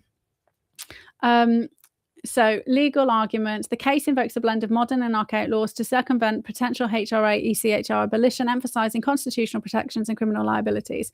So first up, Corporate Manslaughter and Corporate Homicide Act 2007, right? This is key. Councils are classed as organisations as per the Corporate Manslaughter and Corporate Homicide. If your council did not do their own due diligence as required of them by law with regards to the COVID vaccinations, and instead just peddled the government's fucking bullshit and forced vaccinations, and you can link vaccinations, like, they're liable. And that's like life imprisonment. Like, and it's not the organisation, it's the people who are in charge. Bill of Rights, unlawful standing, army and the operations. So that's the 77th Brigade, the psychological warfare operation, which is now proven that they were using psychological warfare tactics, which are authorised for enemy combatants on their own citizens, in order to get rid of the narrative, shut people down, and push people into fucking taking a vaccine, but also getting rid of dissent on Epstein, shutting shit up. Like, their hands are fucking dirty. Criminal Law Act 1977, which is conspiracy. So conspiracy is one or more people right? You only need 2 people to get a fucking conspiracy, and there's a lot of people involved in this shit, right? Serious Crime Act 2007, sections 44 to 46, incitement and encouraging offences. Human Rights Act 1998, and the ECHR Article 8, privacy from surveillance or hacking. Article 10, speech suppression of my warnings to people, right?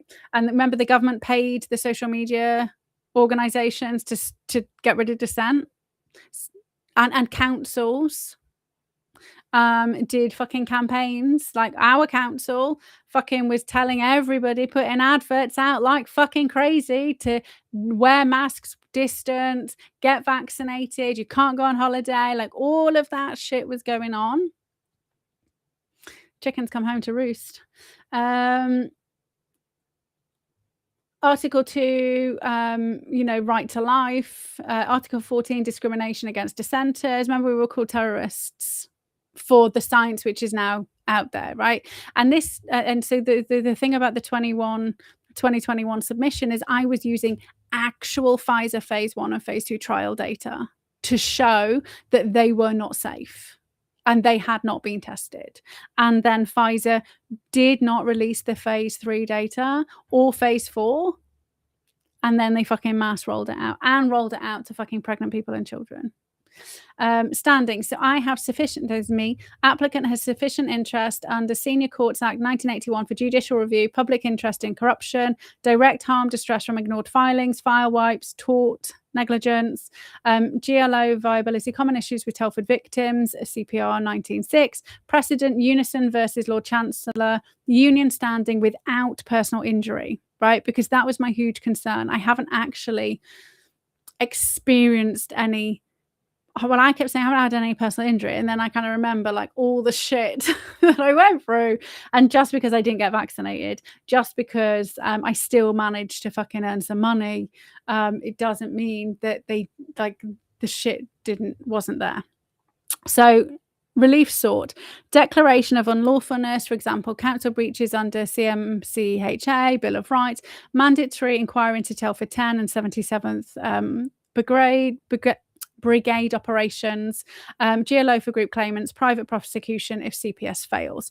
Now, we have to be careful because we already know that we can do a private prosecution, then the CPS can fucking come along. They can say, oh, this is like of national interest, and then they take it from you, and then they decide it isn't, and then they can shut it down and you can't kind of redo it, which is why we need to fucking kick up a stink first. So I now have a rolling plan of FOI requests broken down by which one I'm sending which week, how many I'm sending each week, which I'm doing through What Do They Know, which is an easy way to do it. And it's quite good actually, because it reminds you that you haven't had a response.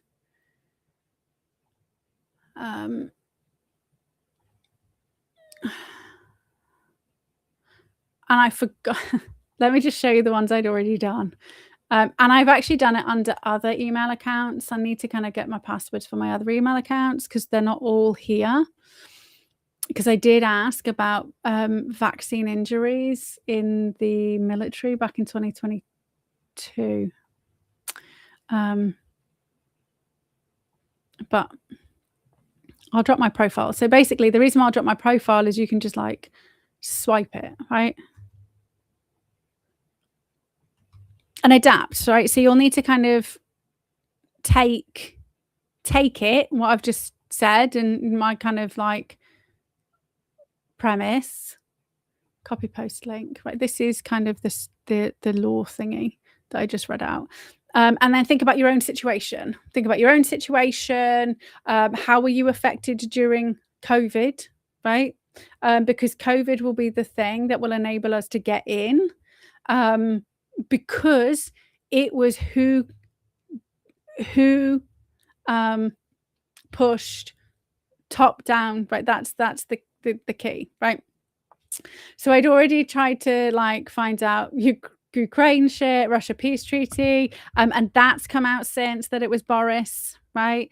Epstein use of RAF bases, and they said they don't have any information, which is really interesting because I literally shared with them the information I had to prove that he was landing at Sandringham, but they don't track it, right? Which I think is really fucking dangerous. We don't track private landings on active RAF army bases, but he was landing at Sandringham. Yeah. And then concerns over aiding and abetting child abuse for political gain, right? So that's the kind of like Epstein-y stuff too, right? From the this is for this one actually is for they never kind of replied. They kept like ignoring me, and I'd forgotten. But this one was for the Operation Chalice. Can you see the email?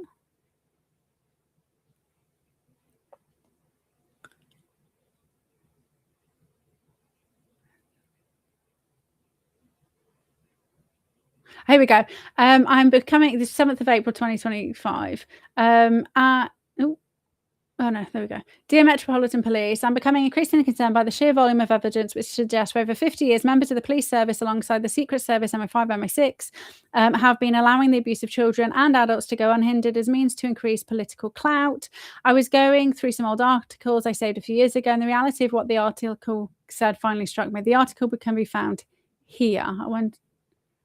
So how the grooming of Jeremy Corbyn by an ex-spy cop helped expose the entire scandal. So this is Pitchford, spy cops, MI5, and remember they're all kind of being warned now. Sorry, this is the link. They're all being warned now about China, right? And China will be wanting to get compromise on people.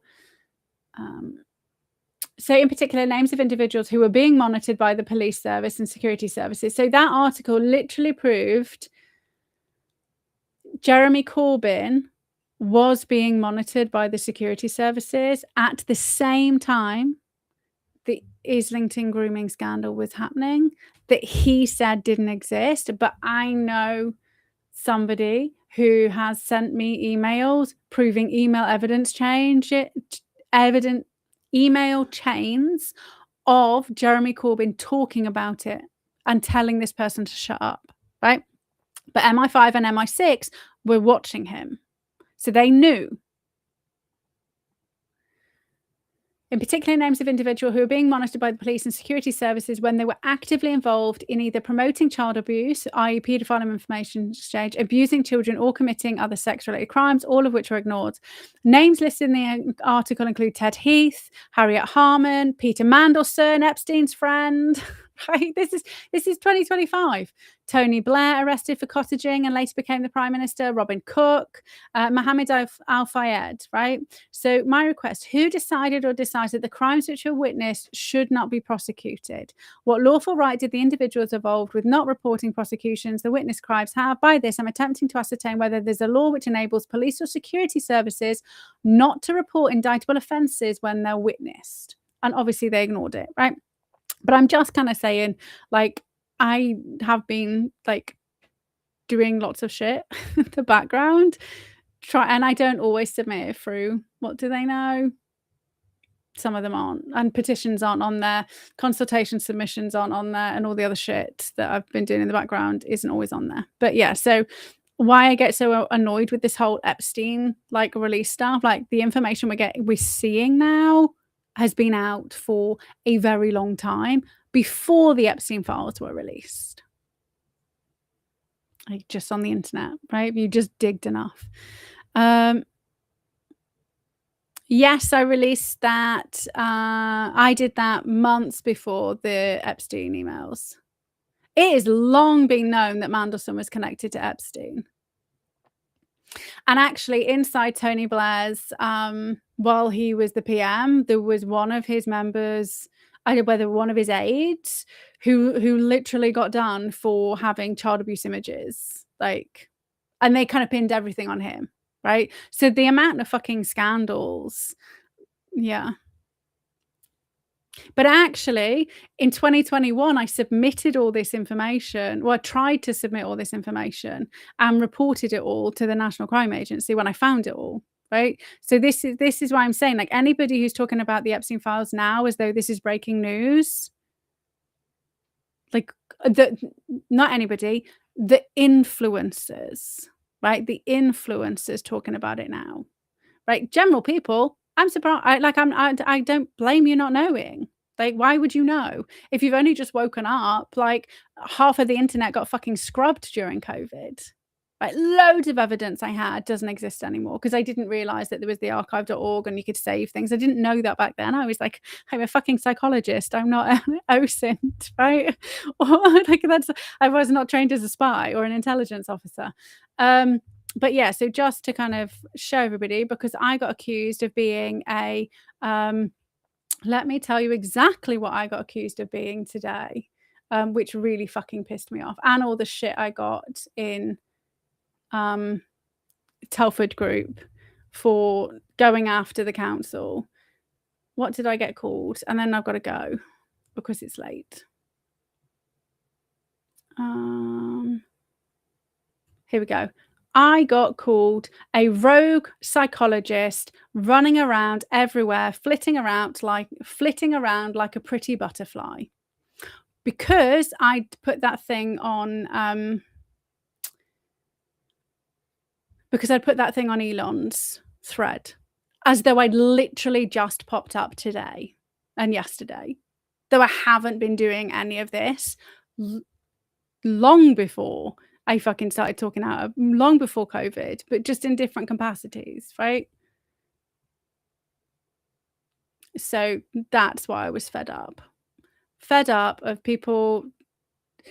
And the person who said that, just for context, is somebody I really respected and had been engaged and engaging with for quite a while, and had already been having slight fucking digs at shit, like, that I knew was directed at me, because the random digs would show up within like hours of me saying stuff. So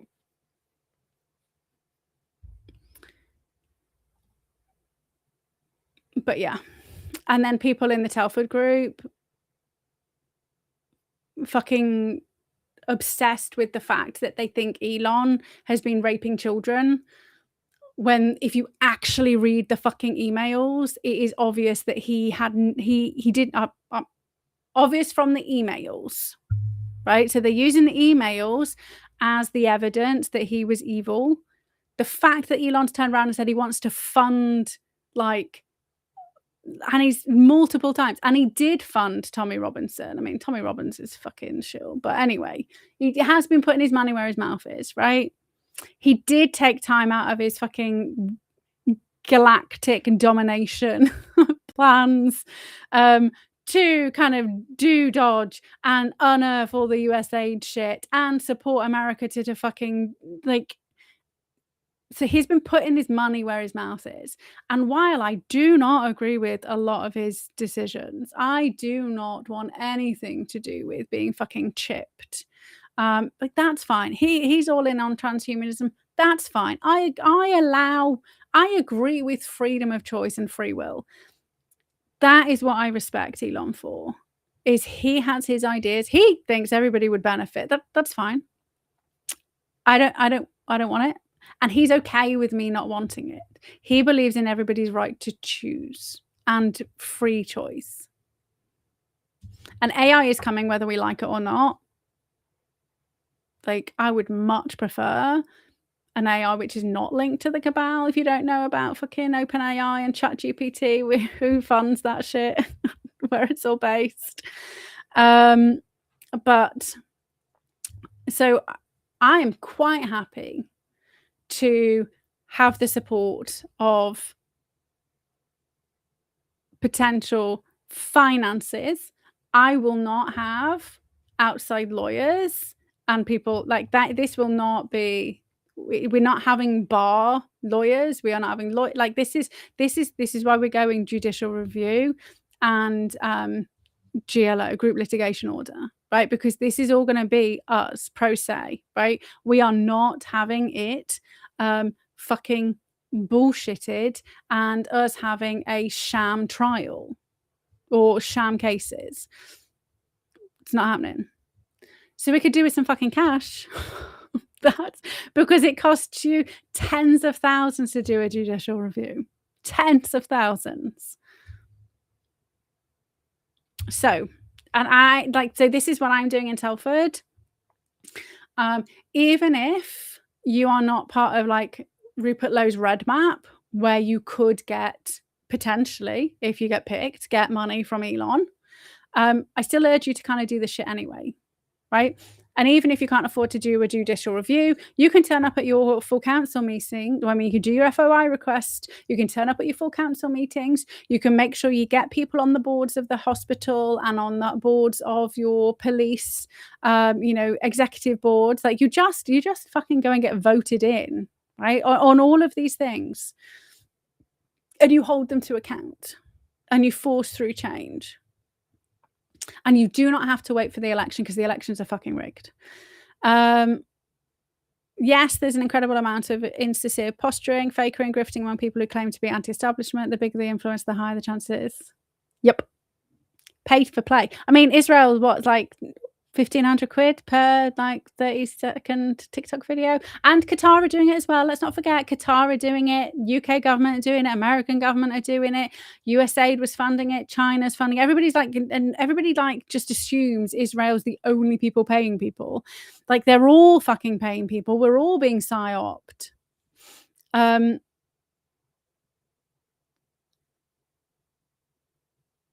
Yeah. Absolutely. And to be fair, a lot of the sly digs came because this individual lives in America, and I've been kind of watching what they're doing, and then I've been going, okay, so based in England, how do we do this? I kind of like this concept, and flashing stuff out. And then going, no, this is how we need to do it in the UK because we're living it, right? We're not just looking at it for like, I would not tell somebody in America what they need to do because I don't live there. I don't know. I also don't know what you've tried, right? So basically, there was this whole, you need to do this in the UK, otherwise you're fucked. Like as though this was the thing. And I literally went through it line by line and I was like, well, this is all bullshit. The main thing, it was kind of over digital ID. And I was like, this person had completely ignored the fact that we'd already done a petition. We'd already got a fucking debate booked in. And this person was saying, you need to lobby your MPs for a debate and then start a petition. And then you need to get a bill put in court for no digital ID. And I was just like, we don't need to fucking do that. We just need the councils to refuse to enact it. And then literally like a week later, Cornwall said that they wouldn't. And the first chance I got to get to Telford council, because they didn't have one in December, like I did it in Telford. So basically I just completely ripped this thing apart and told people exactly what they needed to do and how it was going to work. And the easiest way to do it was to completely ignore the MPs because they fucking ignore us. But there's no point saying you need to lobby your MP, which is the problem with the mass deportation thing that relies on elections, that relies on lobbying. Like that may be what the law says. That may be like the ideal, but that is not what happens on the ground. Like it just doesn't happen. So since then, like the kind of like sly digs, like have been kind of upped. And I'm like, this is just like, I'm not an idiot. I'm literally not an idiot. And not flitting around, and was not working for the cabal. I did not help overturn elections in other countries. I also didn't do psyops for the cabal. So when we're talking about like integrity, like I've whistleblown every time I've been somewhere and I've noticed bad shit happening. I didn't wait until they turned on me. And I realized I'm not actually protected as I thought I was, and then started doing secret shit. I put my face out there live on Channel 4, like the first time in 2016. I went against the Conservative Party, like on my fucking own. I say on my own. There was like 2 others, right? But not together, not together. So to even suggest that I've just fucking popped up out of nowhere was absolutely disgusting. And there are no other psychologists doing this that I'm aware of, right? Talking about all this shit and trying to get her country to act to save itself outside of the established norms. So, yeah, I just get suppressed. I mean, I don't care. Like, it doesn't matter. Because I know, like, so here's the thing, right? This is what the Americans don't get. And I love my American friends. Love you all. I genuinely love you. I do. I've got there's a few of you I know who are like so dear to my heart. And if I could jump on a plane and come and like do stuff for you for this individual, I absolutely would. I mean, I would be arrested at the borders, right? Because we've got that special law. So what you guys don't get is, without a coordinated effort, right? We don't have Trump in office. We've got shill pretending to be good people.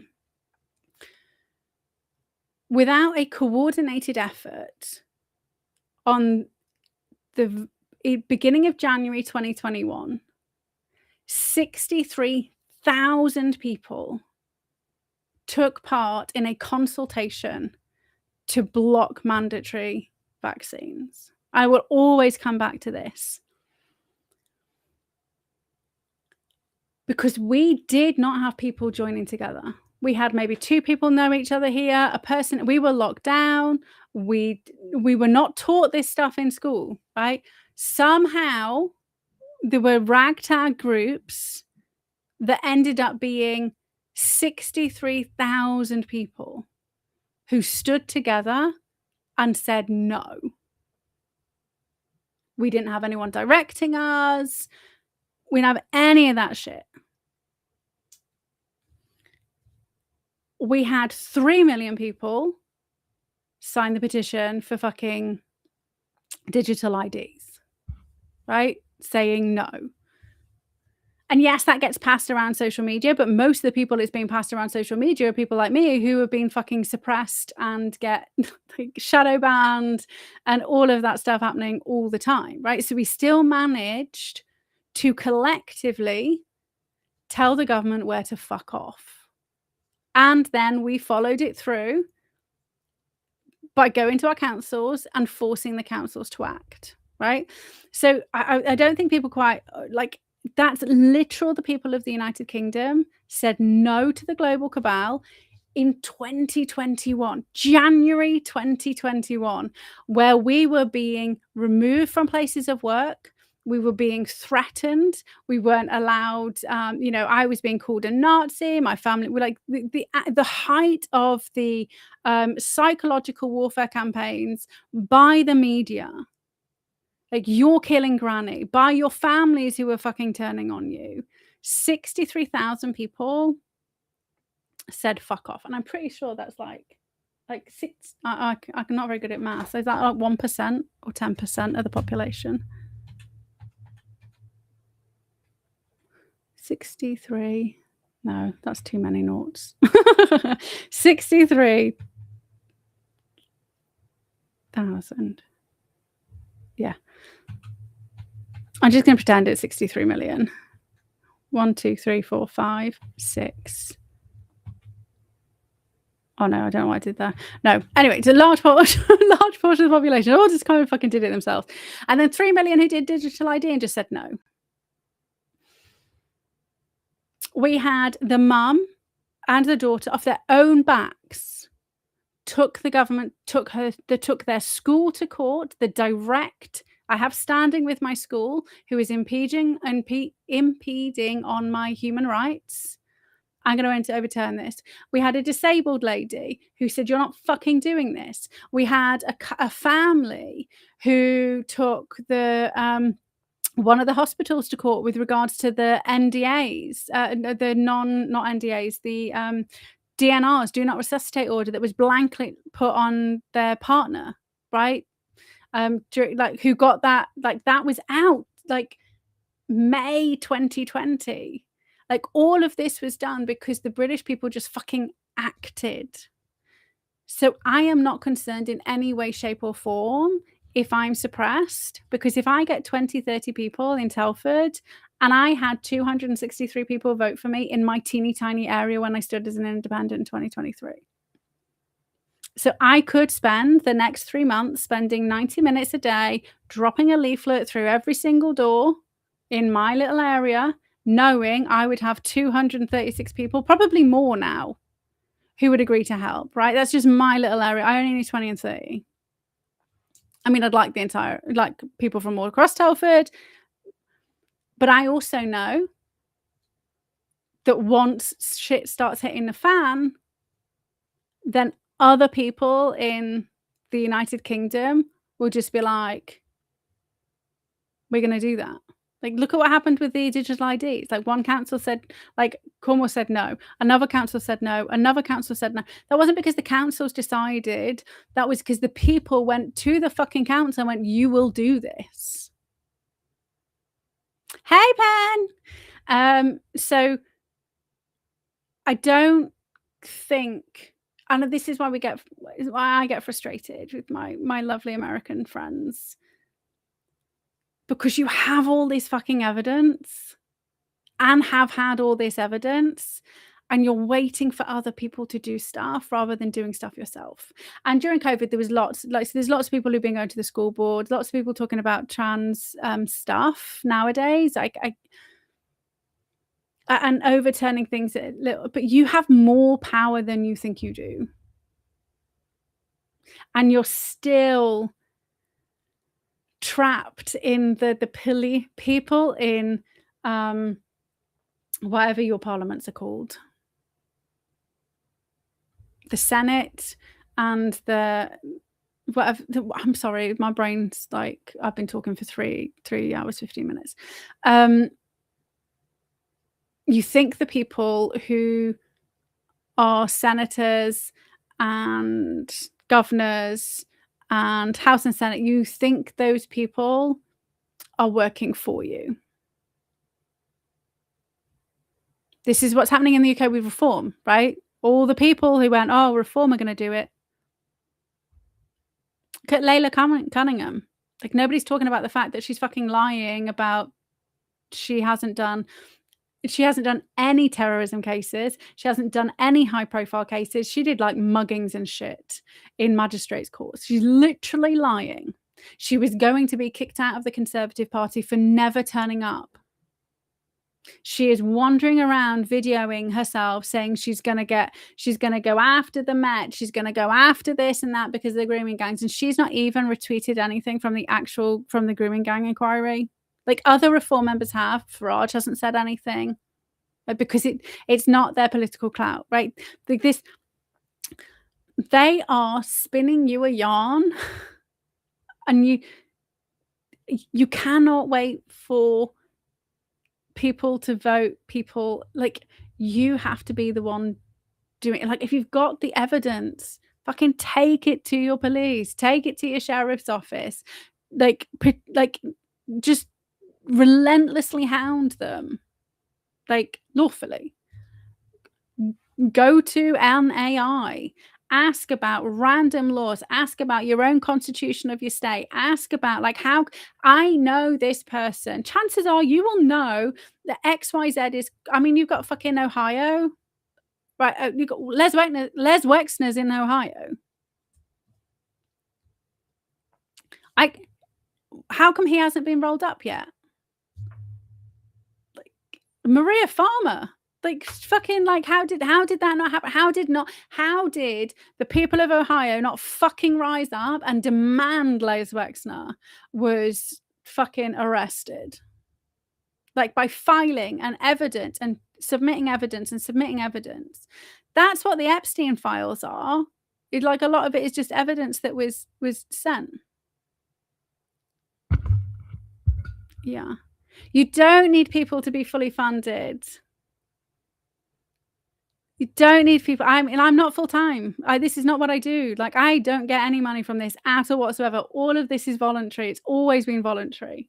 Even when I had a buy me a coffee thing, do you remember, Pen? We used to decide where the money was going, and we would just donate. All the money I got from like buy me a coffee went to a charity. We'd literally pick every week. We'd pick a different charity, or that money that came into me. Like, I've never taken money for any of this stuff.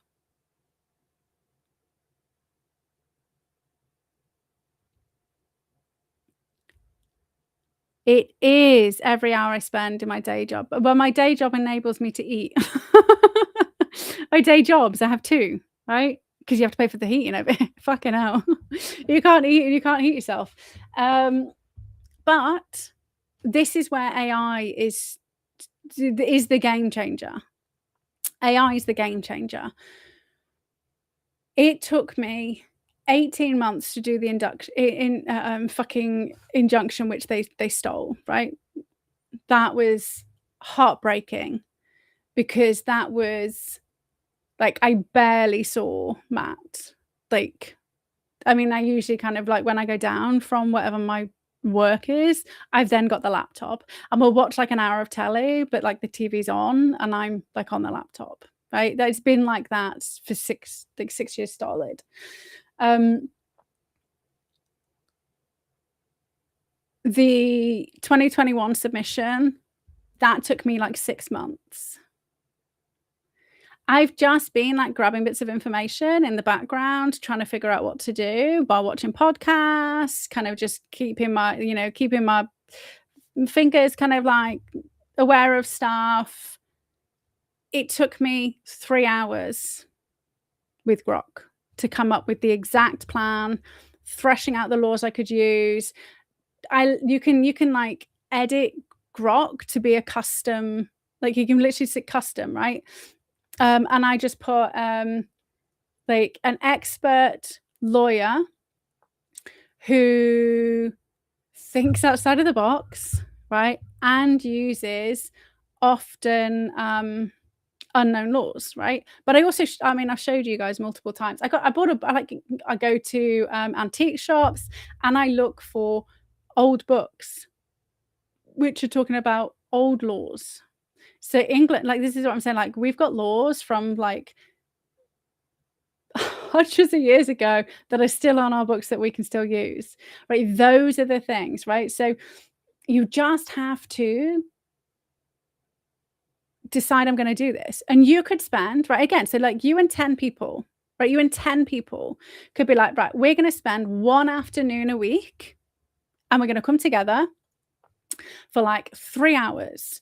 And we're going to have a big old conversation about what we found out. Like, what are we digging into? What have we found out? And then we're going to spend the next week, when I've got like half an hour here waiting for like dinner to cook, or so I will literally watch podcasts while I'm washing the dishes, while I'm cleaning the house, while I'm in the bath, while I'm like I've just got information coming in and in. Because I would love the time to sit and read. I've also got audiobooks that comes in and right? So I've got a topic that I'm investigating. We're all linked to the same stuff, because it's always linked to the same stuff. And I will deep dive and get as much information to give me a good idea of the subject. Then I will go and just like start searching stuff, see if I can find any kind of niche stuff, like any key books they've mentioned, any key documents, any key times, dates, places, all of that stuff. And I kind of just save it all. And then I go, put this in some kind of normal, useful thing for me, please. But because I know the subject, because I've done the initial research, then I can correct it. We don't know that's not right. Please stop using the BBC for reference, right? Okay. So you have to argue with AI, right? But what it can do is it can formulate your ideas and can I get it to rate things out of 10 all the time. I got it to rate how effective is that mass deportation? 5 out of 10. That'll take down, and by the end of it, Grok was very concerned. Like afterwards, right? I was like, "Yeah, but wait about this. What about this?" So Grok's also very concerned. It's quite funny when he then decides that he lives in the UK, and now he's also very concerned because it affects him directly. It's quite sweet when he kind of gets to that point. But so AI is like this. I like months and months of trying to when I was trying to do the injunction, I was having to learn law. I was having to understand law. I was having to understand how you create a fucking legal document because I will not have a lawyer. Do not fucking trust them. They're just dumb, right? Because no lawyers were talking about fucking Mental Capacity Act until I'd gone on and on and on and on about it for months. And I know the lawyers that then fucking they don't realize that your fucking X thing tells you, right? Oh, this person's now following you on Twitter. Oh, 3 weeks later, they're now talking about the exact same thing. You'd be going, what the fuck are these lawyers doing? Right? So you don't have to do that anymore. It doesn't matter if you're not an expert in XYZ. There is no blocks to like it doesn't matter. And if you don't and if you need a spreadsheet yeah, if you need a spreadsheet, let's call them spreadsheets from now on, because they are right. But if you need a spreadsheet and you don't understand how to do Excel, right? You go, okay, that's fine. I don't need it right now. I will wait. I will watch a couple of YouTube videos on spreadsheets and how you can use them, right? Because you need to have information first. And then I'm going to go to an AI and be like, right, I need a spreadsheet that's going to do this. I'm only kind of new to using them. I know that you can do XYZ. Can you walk me through it, please? Step by step. Like, and key, if you're getting it to help you do stuff, can we do one step at a time and you check that I've got it right? Right. The best thing about AI now is you can literally screenshot what you've got and it can tell you when you're going wrong. Like I was coding shit on my website 3 months ago, like an interactive mental health test, right? Something that I wanted to do for 10 years. And I was fucking going, I'm getting this weird error message. I don't understand it. Like all this fucking like jargon shit. And because I was just uploading a screenshot, I was like, okay, this is the problem. You need to fix this thing. Right. So one, you're not on your own. There's probably like, you don't live on an island by yourself. There are local Facebook groups and there's Nextdoor, right? Nextdoor, Facebook, like there's loads of different social places where you can maybe find a few people, have conversations with people, and then you can meet them. Like you don't have to do it on your own at all. Like I literally throughout the first time I started doing all of these shows before like everything got removed, I would have people would just fucking send me shit all the time.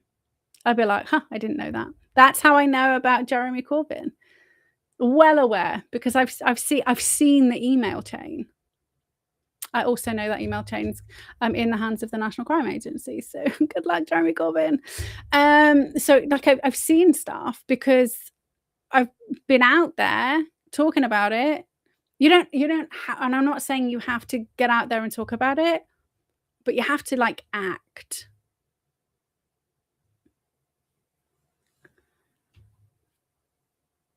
Yes. This is the issue. Right? And this is the issue that I have said all along, right? The problem is the left, they're not organized.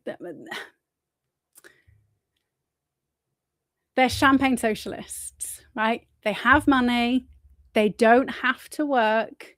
Therefore, they're very effective very quickly, right? But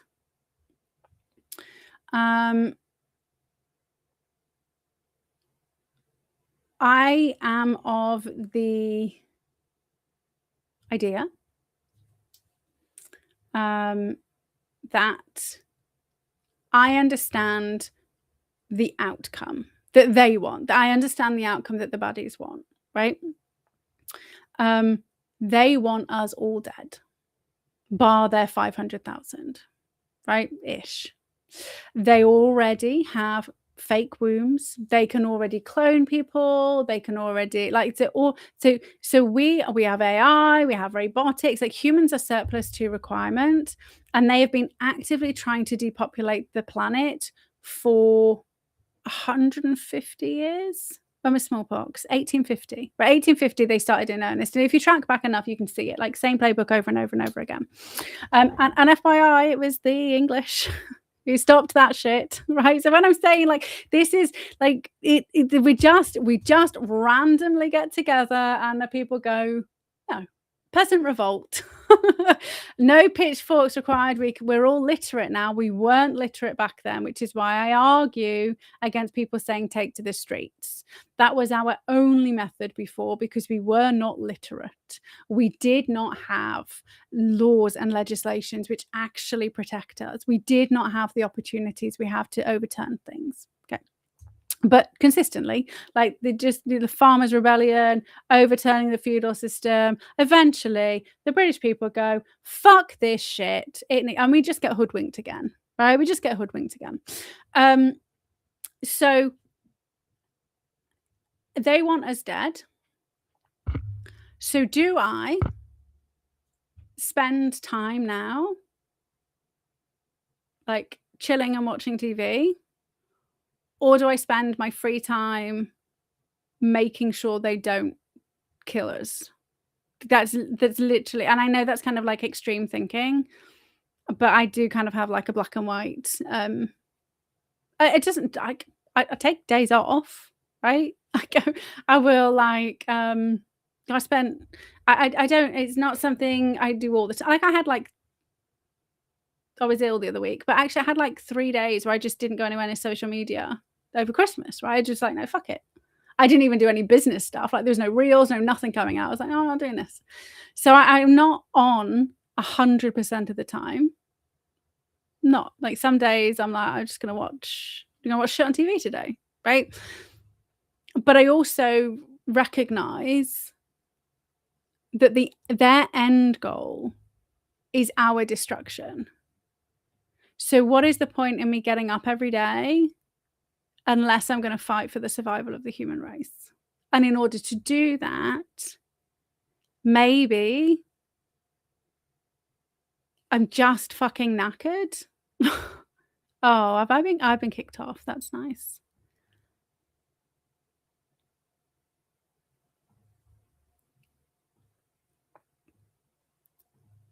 Oh, I'm back. Okay. So maybe, yeah, so like, do I want to be euthanized by the state? No.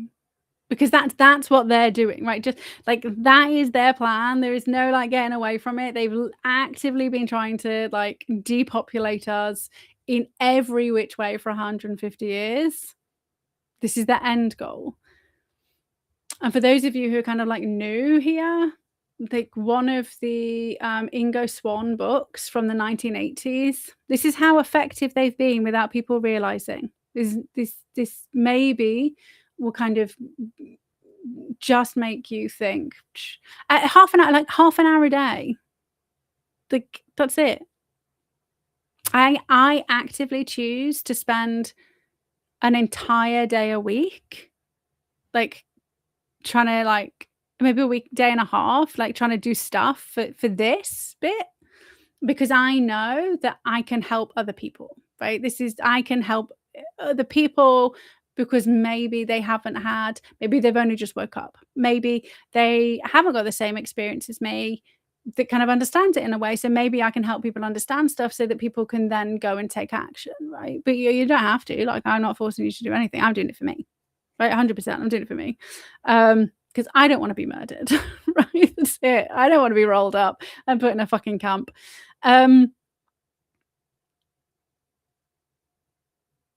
You have to think about what do I want to wake up to in 10 years? Because unless you're planning on walking off a cliff, that you're involved in this situation, whether you like it or not. And I choose to go down fighting.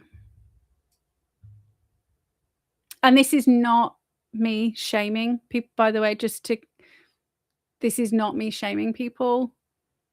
I am also very much aware of the bell curve. People who've been here a while, you're in my lovely bell curve. I know I'm on that, like, 1%, right? I know I'm on that extreme end of 1% who dives into things and actually just takes action without thinking about it. It's dangerous for the entirety of humanity to be there, right? But I also know that we need a huge swathe of that other 40%, because the tail ends are like 10, like 1 to 10%, right? I'm on the amount of times I've I'm shocked I'm still alive. Genuinely shocked. Dodgy situations I've put myself in. So the level of your engagement shouldn't be measured. And so I normally do something at the end, which is talking about, how we can, feel good about ourselves so that we can take actions that we need to take. So this will just have to kind of be this impromptu, right? Don't measure your actions by anybody else, right? I don't know your situation. You don't know my situation. Like, I don't have any children. Like, Matt and I weren't blessed with children. So I don't have, got a fucking covered Gazi tortoise, and some old dogs who do take geriatric dogs who do take up quite a bit of time. But I can just put my dogs in a cage and then go just leave the house, right? So the only person you should ever measure yourself against is you. If you want to look outside at somebody else and use them to inspire you to maybe do something, then feel free to do so, right? But then don't measure yourself against them, because you aren't them. You're not walking in their shoes. You don't know what they're going through.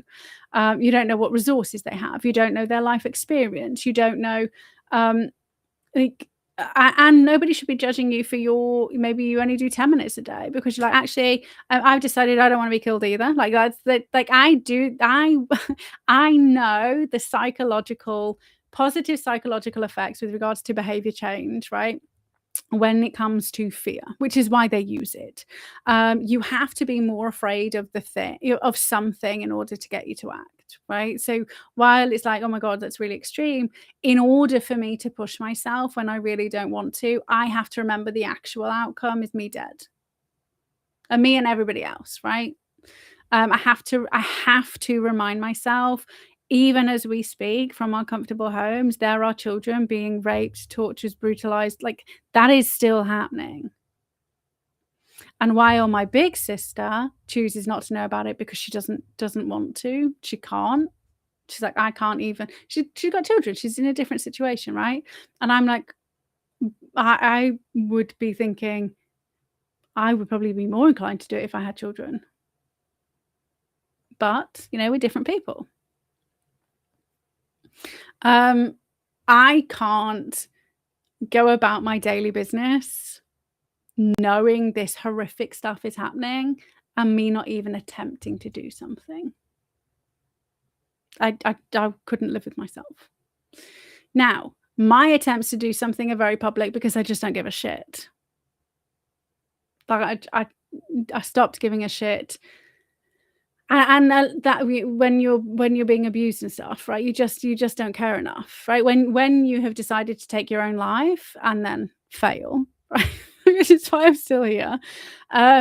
You're not afraid. Like, you're kind of not afraid of very much, because you've already, like, attempted to do the thing where you genuinely can't come back from, right? So, I don't judge anybody not doing anything. I would judge myself for not doing anything. And the whole conversation with I was trying to kind of get to with regards to, you know, I love my American friends, but you miss the point about the Brits because you're looking at us from your own perspective, where you're all waiting for everybody else to do so, like mass fucking bystander effect over there. We are all fucking independent, like having to fend for ourselves, like generationally. And we just all end up doing it at the same time, right? So you guys have had like much worse brainwashing, coercion, like so insular. And again, it's not like there's no blame. Like your situation is completely different. But I'm sorry, going to church and praying for salvation and then not coming home and doing something, like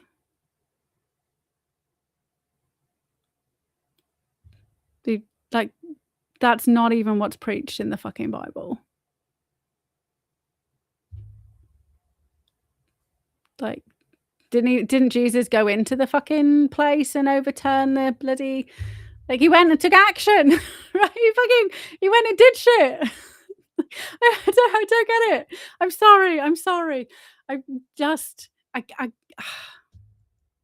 because I have so many interactions where I get told Trump needs to come and rescue us. And that concerns me. Because if you're waiting for Trump to come and rescue us, it means that you're waiting for Trump to rescue you, which means you're not doing anything, even though you have far more power than you think you do. So just pick something that you're maybe interested in and start with your own experience, right? Like, how can you push back? Like, if you want to, if you like you're thinking, okay, well, where can I start, right? So go and look at the Sustainable Development Goals, the UN 17 Sustainable Development Goals, right? Figure out, which one of those has negatively impacted your life, even if it's only one, right? And then start looking into it, because then you've got standing. It has to be personal. And you don't necessarily have to do a lawsuit. You could just rock up at your local council, your local school, whatever it is. If it's to do with those sustainable development goals, that is directly chipping away at the UN WEF fucking global dominance and agenda. Because that's what every fucking country signed up to, whether you voted it or not. I mean, Trump's been like pulling you out, right? Trump's like withdrawn from the WHO, withdrawn from the UN, started his peace board because, as hopefully you've seen from the Epstein files, that the plan was to replace the UN with Davos. And that can't happen because Trump rocked up at Davos and said, I'm replacing the UN with my fucking peace board, right? Of which I'm the chairman for, regardless of whether I'm the president or not. Right. So so don't get me wrong, like Trump's doing big stuff, right? What we do doesn't detract from the stuff that he does. It makes his job easier. Absolutely. I mean, see, you do have the rights to own arms. So do we in the UK, but people don't know, right? I can have a shotgun. I don't have a shotgun. I think it's probably dangerous. I had a shotgun. I'm so clumsy. But we've got like air rifles. But yeah, and big dogs. But get involved locally. Because they will start fucking shit up locally. Like there's some councils in the UK that are now like they're banning dogs from certain public areas. They don't have the right to do that. Like they literally don't have the right to do that. but they've done it and the locals aren't doing anything about it. They can petition. They should have, like, signed the consultation to stop it in the first place, but if they missed it, we live in a democracy still, democracy on paper. They just need enough people. But start at the self-development goals and go, just read them. Maybe you go, right, 17 self-development goals. I'm going to read one a day. Well, not one a day. I'm going to do all 17 this month, just so I understand them. Then, like, it doesn't have to be big stuff. It doesn't. Like, I've been doing this for over a decade.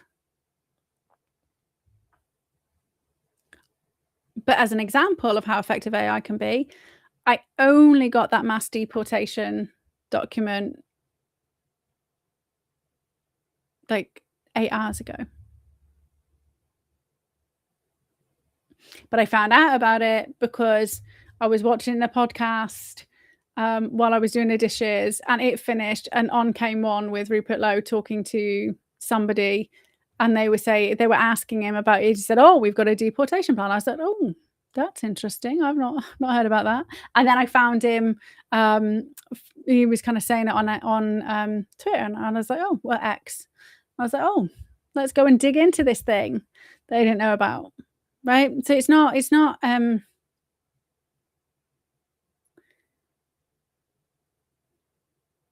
the influencer podcasters who do it for money make this look difficult, because if they didn't make it look difficult, like there's a bit of time that goes into it, don't get me wrong, but if they didn't make it look difficult, you wouldn't invest your time into them. You would be doing it yourself, and that's a bad business model. Right? If your income relies on X number of subscriptions, your income relies on having, so many views. Like, how many times have you seen something from the Epstein files, which is just a screenshot, and they haven't linked the exact file? That's not useful for anybody. How can we affect change when people are not giving you the skills and the opportunity to come with them? Like, there may be people at the front leading the charge, but they're not on their own. They've got a fucking army of people behind them. You might just run faster. Or they're just an idiot like me, right? Decide to go and you go, and then you turn around and there's nobody left. Nobody behind you. It's too late, you've committed. But then it's different mentality. Like, I know I'm not the only one here, but I'm not gonna wait for somebody else to do it. So I'm gonna do whatever I can, and then hopefully inspire somebody else to do something, to inspire somebody else to do something, to inspire somebody else to do something. Like, I would rather be the fucking stone thrown in the pond and ripple outwards than be stood on the shore and there's no ripples. That was a really bad metaphor. I apologize. It is like 3 hours and 46 minutes in.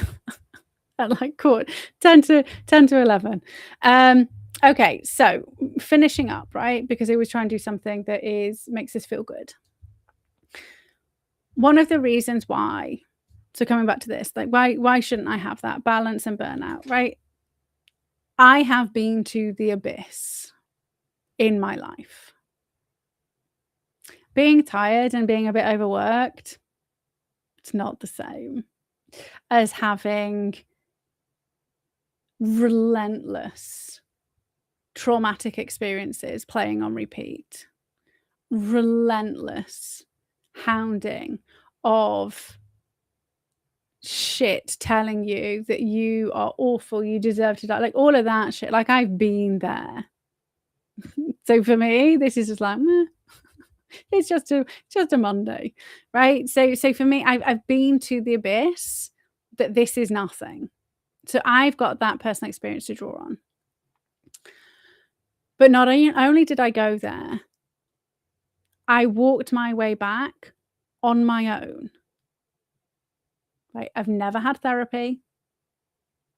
Right? I became a psychologist so that I could help other people not experience and get to the point that I got to if they had similar like kind of experiences to me. And along the way, I started figuring shit out with how to overcome my own trauma. And then I started helping other people overcome theirs, right? But at no point did anybody help me do it, right? So that's another experience where I know that if I have the power, if I have the information that I need, I can like impact whatever it is I need to impact. The only barrier to success is having the right piece of information. Social media was a fucking game changer. You follow the right people, you find the right information. Like AI is next level. You don't even need to be following the right people. You just need to be asking the right questions. Right? So it all comes from you. So the most important thing about my life experience, where I am today, is I'm really I'm really happy. I don't say really healthy, but actually, like I was in a fucking fed up mood earlier today and ate half a packet of hobnobs. Well, I was like, okay, I don't care, right? That's literally that. I mean, I had like an egg, I did like 20 minutes on my elliptical machine. I felt awesome. I had my cider vinegar water. I had a boiled egg. I was fucking awesome. And then I saw that message calling me a fucking jumped up psychologist or whatever. And I was like, fuck this shit. I'm going to eat my weight in hobnobs. But I mean, that lasted like a couple of hours. And then I was just like, I was in a mood when I got here because obviously going to have to talk about it, right? But I have got lots of tools in place that enables me to just be like, if you're going to die, you might as well die happy. One of the easiest things you can do, right, to feel good, right, is just flood your system full of serotonin and oxytocin. They're literally your feel-good hormones. I mean, there's dopamine, which is your reward hormone. And, you know, you can, like, do stuff, celebrate, do stuff, celebrate. Dopamine's a bit annoying because it only lasts for, like, between 1 and 5 minutes. So you have to do lots of stuff for dopamine. So I tend to just ignore dopamine and focus on serotonin and oxytocin because it's, like, fast. And oxytocin is the only kind of one of those that's actually stored in your system. You don't have to kind of create it all the time. You actually have like a bank of oxytocin. So if you need like fast feel goodness, thanks, Pen. It really was a rotten comment. It was, yeah. There's no one else that they were talking about. Anyway, that's fine because I don't give a shit anyway. I mean, I did. I was just like, what the fuck? Because it was just like uncalled for. And people on our side, right? People who are supposed to be on our side. That's what hurt. I was like, wait a minute. Like, we're all supposed to be working together here. Anyway, hobnobs fixed me.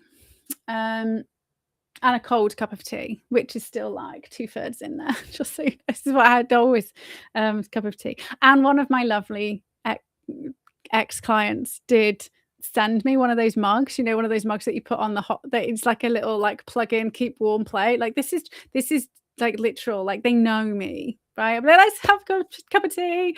And then I'm like, yeah, mine's cold. They've drunk theirs. Anyway, so because oxytocin is stored, right? It is in your system. Now, if you've got autism, you've got lower levels of oxytocin, but it doesn't mean you've got none.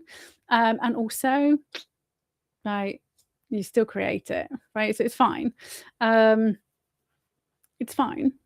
You just need to do stuff to like build up your banks.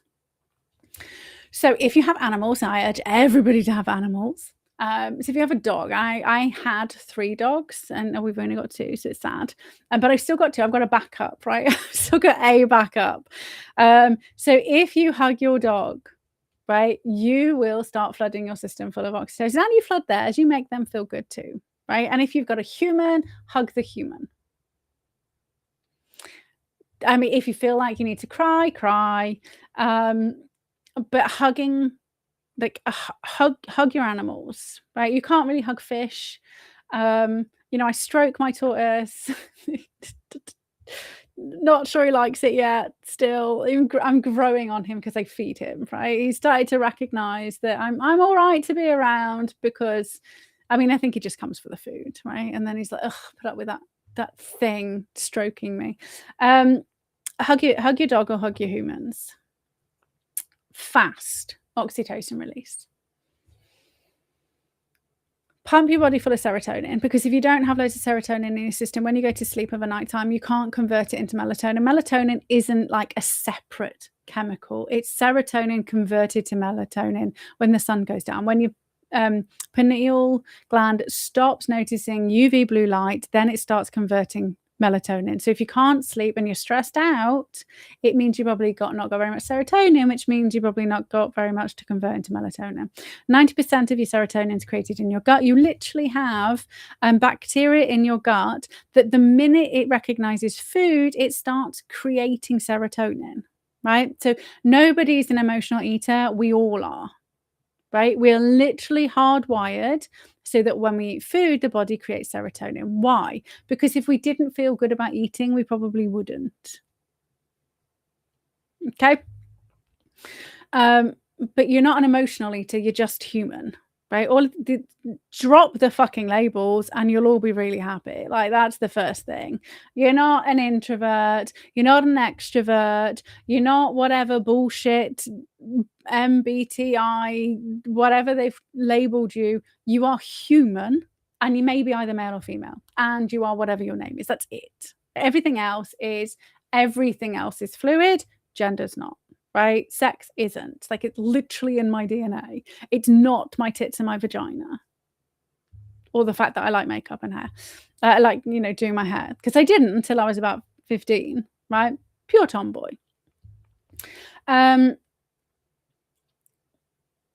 However, serotonin is a chemical, well, a hormone, right? It's a chemical, which means it needs things to create it, right? Which means you need to consume the things that enables your body to have the properties that it needs to create the serotonin. So even if you've got the gut bacteria, it might trigger it, and then it's like, oh, like there isn't the stuff, right? So you can't go and build a house if you haven't got the bricks and the cement, and you know, you haven't got the rest of the stuff.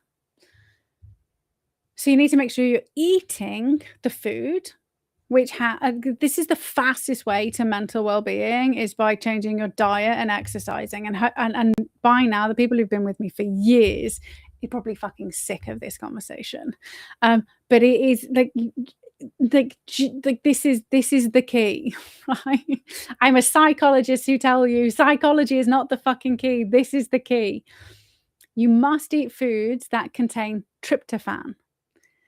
Serotonin's like chemical name is 5-hydroxytryptamine, right? Which means 5 hydrogen atoms, oxygen with a tryptamine, which is tryptophan-based amino acid, right? So you must eat foods with tryptophan in, otherwise you literally cannot create serotonin. Your body just can't do it. You can't drink it. I mean, you don't need to take a serotonin fucking supplement. You just need to eat some chicken, right? Legit chicken and dairy. And if you're a vegan, you don't want to be in the vicinity with me, right? There's a reason why over 50% of vegans are clinically depressed. It's got everything to do with their diet, right? Literally. Not subjectively, literally. Can you take serotonin supplements? Why don't you just fucking eat the foods that your body needs, right? Because it's not just the tryptophan that you're getting from the chicken, you're getting all the other stuff that you need as well, right? All of the other essential amino acids, some of which you quite literally cannot get from plants. And even if you take the vitamin B12 supplements, which are vegan friendly, like that will be synthetic because B12 is animal based. I mean, you can eat what is it? Pondweed? Pondweed. You can eat pondweed if you're a vegan, but just so you know, it's the bacteria that attaches to the pondweed that produces the vitamin B12, which technically means it's an animal. So you're still eating. You're eating animals. Like you're stealing the fish food. Anyway, your body doesn't know what to do with it. It's not bio available. So just eat meat and dairy. So you must also do some exercise because tryptophan, so the base amino acid, is only released when your muscles are moving. So it doesn't matter if you're eating the chicken. If you're just sitting on your ass watching the telly all day, you eat the food, your gut says, yay. And then it's like, oh, sad times. Sad times. So you must do some exercise. It doesn't mean you need to go 20 minutes on an elliptical machine 3 times a day, like my plan is, right? It doesn't mean you need to go for 3-hour walks with your dogs like I used to. That's why I'm trying to replace they're old now. I need to replace what I used to do with the stuff I do inside the house. And now I literally have an elliptical machiney thing underneath my desk. And earlier I was fucking doing it while I was like scrolling and reading stuff. Like it's amazing what you can do, like multitasking.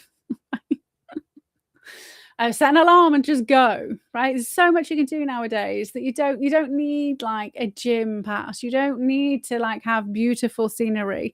Even if you can't afford an elliptical machine, just fine, right? It was 150 quid. I'm not expecting people to go buy that. Just walk on the spot while you're watching a podcast. But you need to do something. Even better, put on your favorite radio station and dance around your kitchen while you're putting your dishes away. Yep, I do that too. Right? And dancing, singing and laughing, like they are like serotonin flooding. If you're eating the foods that have got the tryptophan in, right? Once you feel good, your brain works differently. That's the key. When your brain works differently, you can see through all the psyops. You can see when you're bullshit. You can see when somebody's saying something that actually doesn't align with something you read 6 months ago, 8 months ago. Right? Here's a key example. Farage, head of reform, but in 2021, he was pushing for Tony Blair to take control of the vaccine deployment, the vaccine passes, and was advocating for everybody to be vaccinated and vaccine passed. But everybody's forgotten. Right? I haven't forgotten because my brain was working. Right? And this is not a dig. It's because I actively do the things, I know the things, and I use the information that I give to my clients because I abhor being a hypocrite. And if I expected my client in the thick of fucking suicidal ideation to get off their ass and go for a walk, I best fucking be doing it when I'm feeling good. When I've dealt with a lot of my trauma. I would say probably all of it, to be fair, right now. I love this idea. Absolutely love it.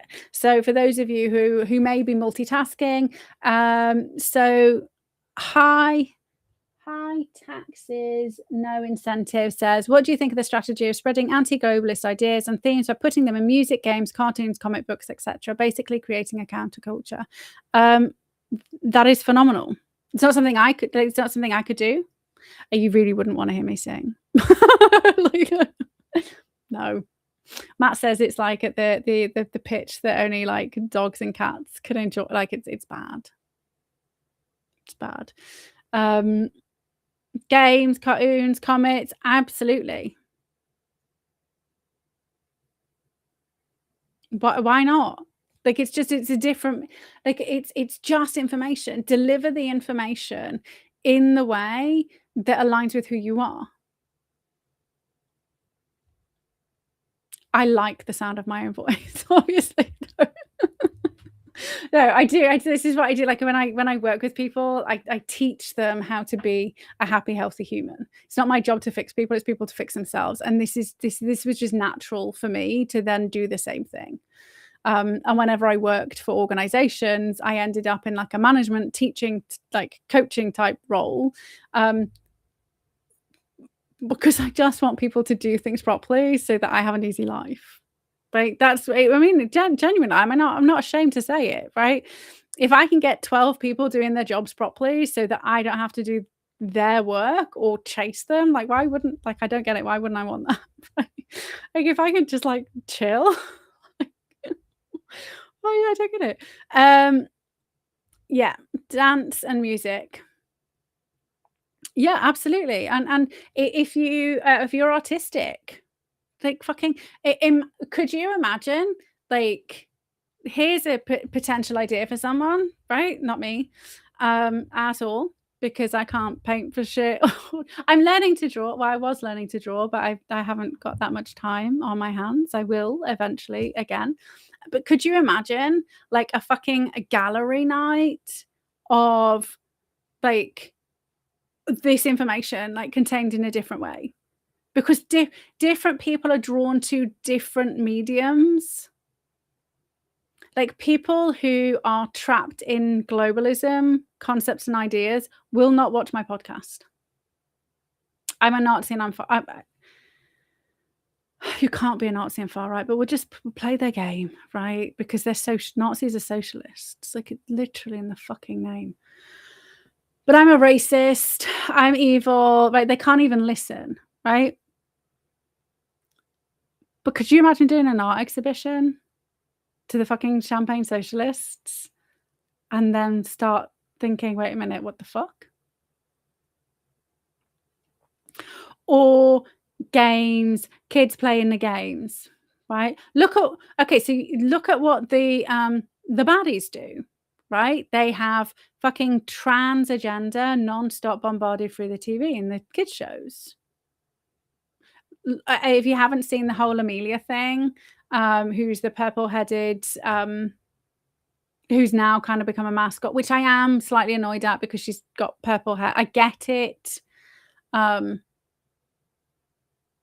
obviously it was done by fucking lefties, which is insane because at no point would any purple-haired lefty be talking out about the government like that. They should have made Amelia, like, fucking blonde-haired and blue-eyed, right? They should have made her fucking, the racist English that they think, right? They fucking copped out. But anyway, so Amelia, been turned on its head, right? When Hillary called everybody Trump's deplorables and everybody celebrated it, right? So you don't have to take their fucking jibes. And the best music and cartoons and comic books and all of that stuff, and comics, right? Like, actual supposedly funny people, they're the people who are left standing and talking about this shit unfiltered in the way that aligns with who they are.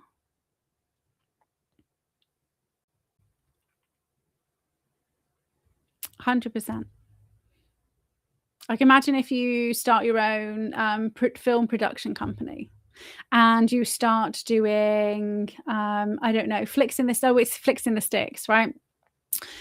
So my mum used to live near to here. She's moved, like, further away, which is quite nice because my big sister's moved quite away as well.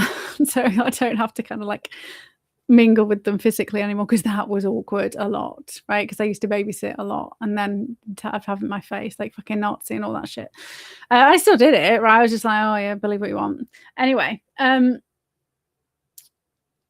so she lived, like, kind of in the sticks, And the town hall used to, like, everybody in the town used to pay £1 of a night time.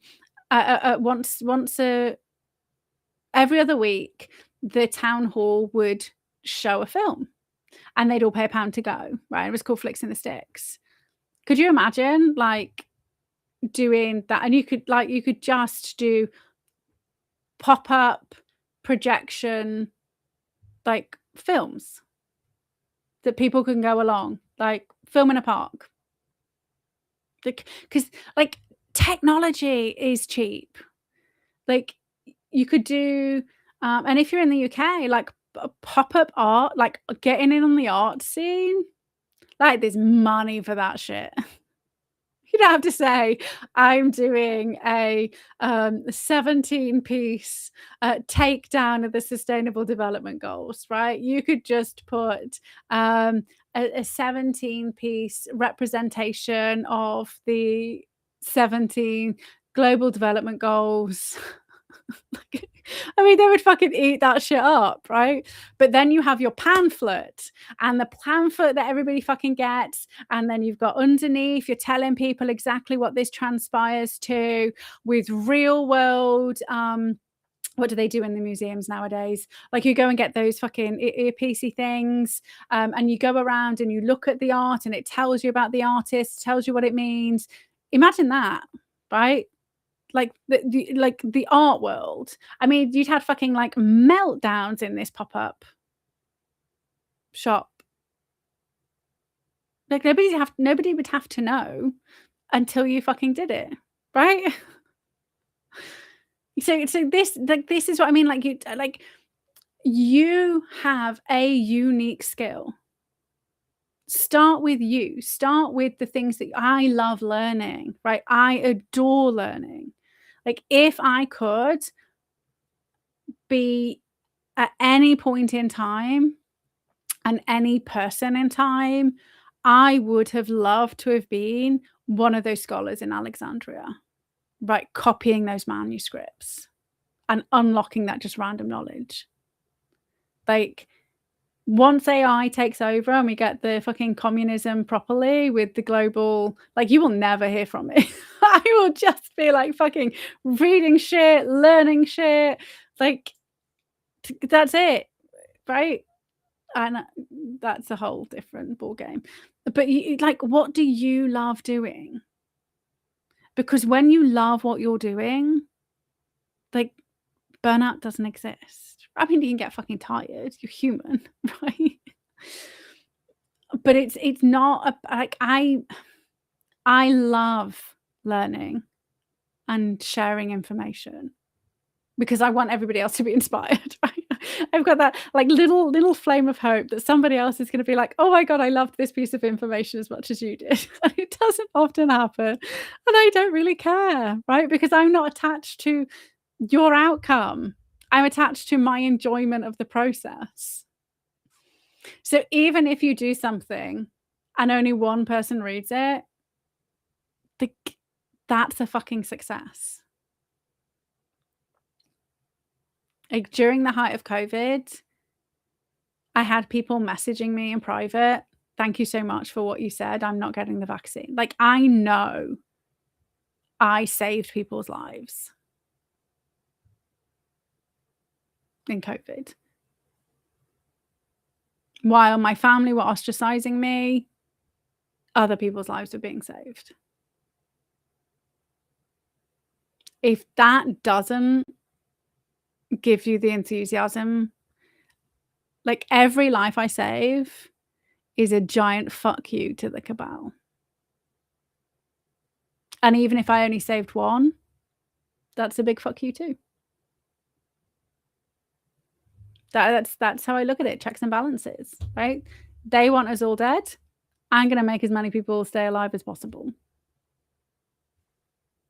Fuck it.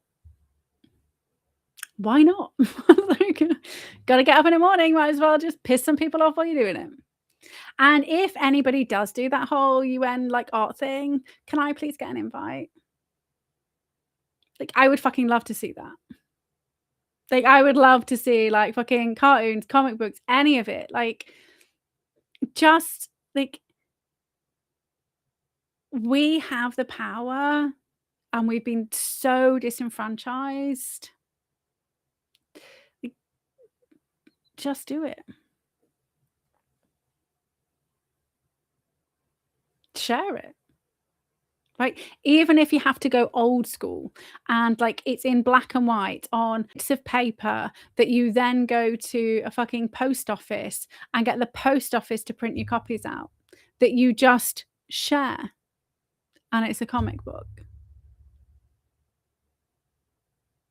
Or it's a board game, right? Could you imagine like fucking Escape from the Who, or like a take on the not Risk. I mean, like you could do like but what was that game that we used to like, Dungeons and Dragons? Could you imagine like a revamped version of that, like Escape from the Who or the UN? Like why not? Like we need to start like people just absorb information in different ways, and that's not learning styles, that's just fake science. But I mean, just people enjoy things differently. Plays. Yeah, sure. It could generate funding, but be careful, right? Because if you're doing it to generate funding, you then leave yourself open to bad actors to control, which is why I don't trust anybody who's on like GB News, right? Because that, I mean, and I've looked into who owns GB News is like the first step, and then they sign like the NDA, they sign that they will, you know, stick to script, like so if you are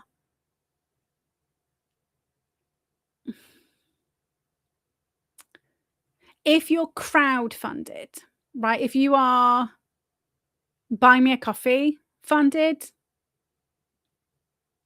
100%. But also be careful, because if you then get really big, yeah, so just be mindful when you're no longer only accountable to yourself.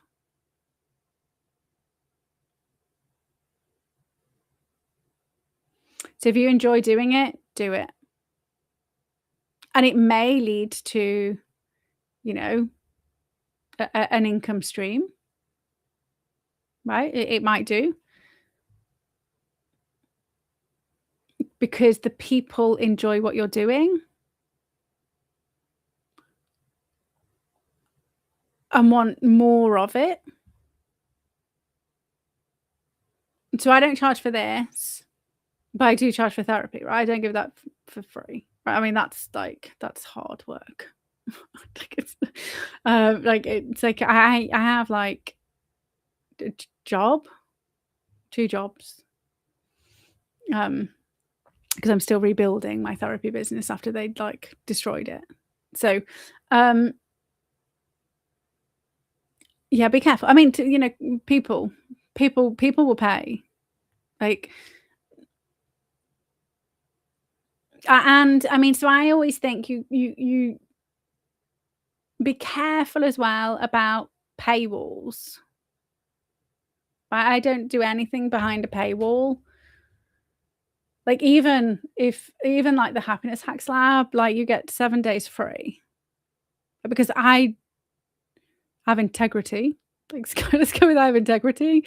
And if something in my lab could save somebody's life and I've chosen and they don't have $7, I've been in that position where I haven't had like even a like, you know, because it's in dollars, because it's global, where I haven't had a pound.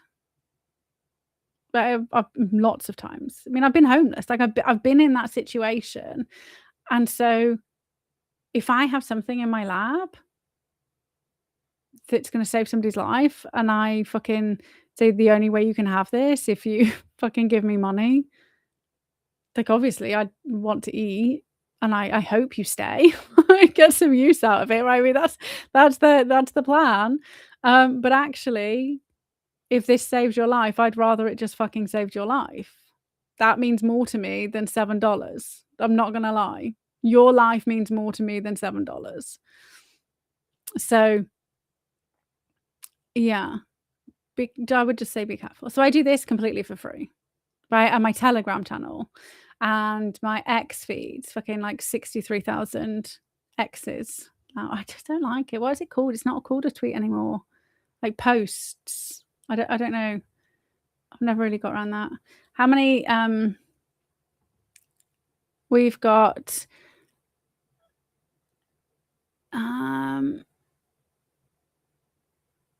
40,000 photos, 15,000 videos, 600 files, 27 audio files, 70,000 links, 41 voice messages over on my Telegram channel since 2021, right? So time, like, so you either have time and you have time or money, right? That's it. I would quite like to have both, but right now we either have time or money.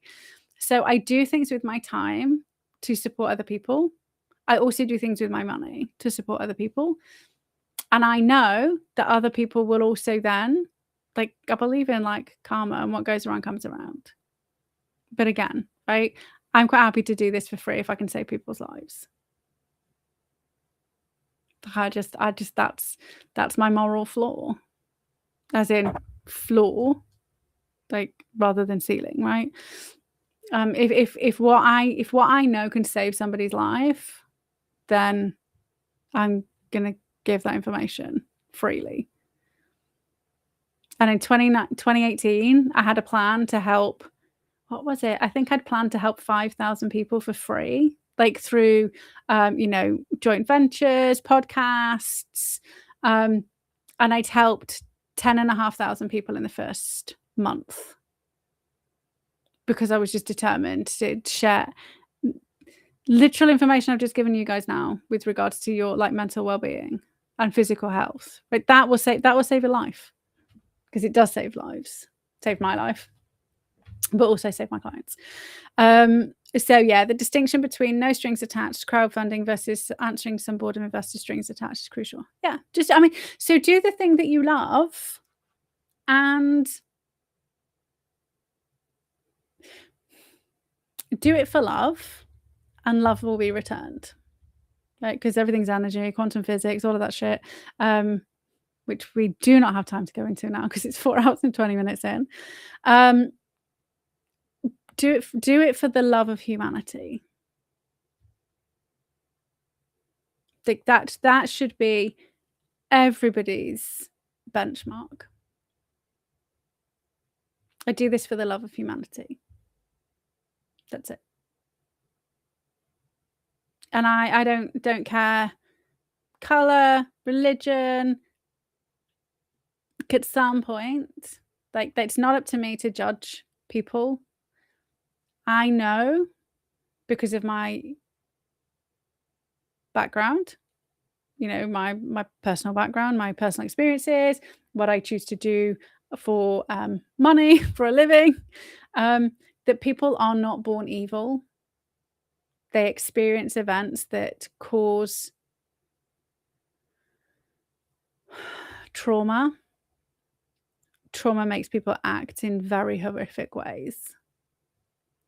But at some point, even the most horrific individuals were innocent. And I personally believe that my job is to focus on loving humanity and doing what I do for the love of humanity. And I believe in redemption. Might not be on Earth, might be wherever. That's why I don't believe in murder. I don't believe in state-sanctioned murder. I don't believe in it's not my job to deprive somebody else of the opportunity to redeem themselves while here. Because how do I know what I'm depriving humanity of? Because had I stayed on my path, I mean, obviously, like, not dying was quite useful. But had I been in a different situation, would I be rooting for the cabal? And I would have been well in. Oh, yeah. Like, no empathy, full strings attached, watching you all fucking burn. Like, I've never shied away from that shit, right? I was like, thank fuck, right? That didn't happen. Whoo! But how can I judge somebody else, right? When I've not lived in their, not walked in their shoes.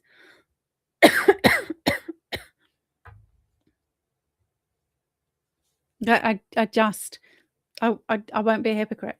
I can get angry and get frustrated. I can get disgusted. I can be all of those things, 100%. I can want justice. But I understand and I accept that these things happen. I also understand and accept that in order for us to choose good, the only way for us to choose good is by seeing evil. Because if evil didn't exist, we would all be brainwashed lemmings, right?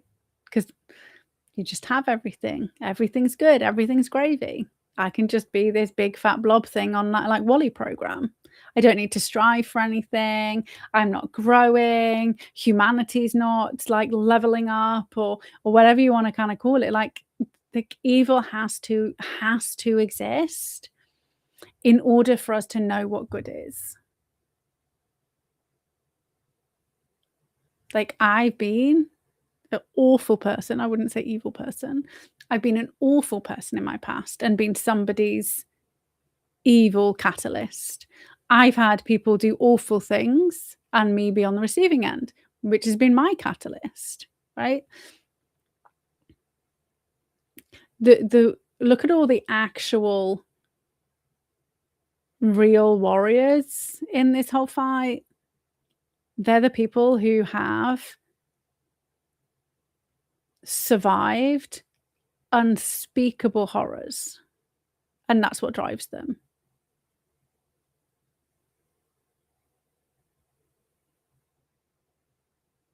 So there is no horror that you can't come back from.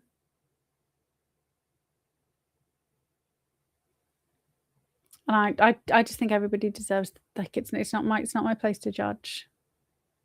Like, and I can't be, because I'm not a hypocrite, right? This is a really hard place to get to, and I'm not expecting everybody to, and you're probably all thinking I'm fucking crazy. That's fine. I do not agree with somebody else telling me what I should and shouldn't be doing or judging me, right? Nobody's got any right to judge me. Therefore, I have no right to judge anybody else or tell them what they need to do. If I demand free right, if I demand free will and no judgment, I best fucking be giving it back. Because I'm not a hypocrite. Like, genuinely, if everybody stopped being a hypocrite, the world would be fucking phenomenal. And literally standing my ground and refusing to be a hypocrite is the thing that transformed my life. Do I give anybody any advice? If you are expecting other people to live to a higher standard than you living yourself, maybe you want to rein it in. If you are expecting other people to treat you a certain way, then make sure you're treating them that way, i.e., I don't judge. I mean, I do. Okay, so I do judge, i.e., when you got Weight Watchers adverts and the person's like, I've been on this for like 8 years. I've lost like 3. This one woman, 8 years she'd been doing Weight Watchers and she'd lost 3 pounds. That woman's getting ripped off, right? I judge her simple nature. And then I take a deep breath and I tell myself, stop being such a fucking dick, right? Because I'm human. I'm not perfect. I'm not a robot. But I have those standards that I will come back to.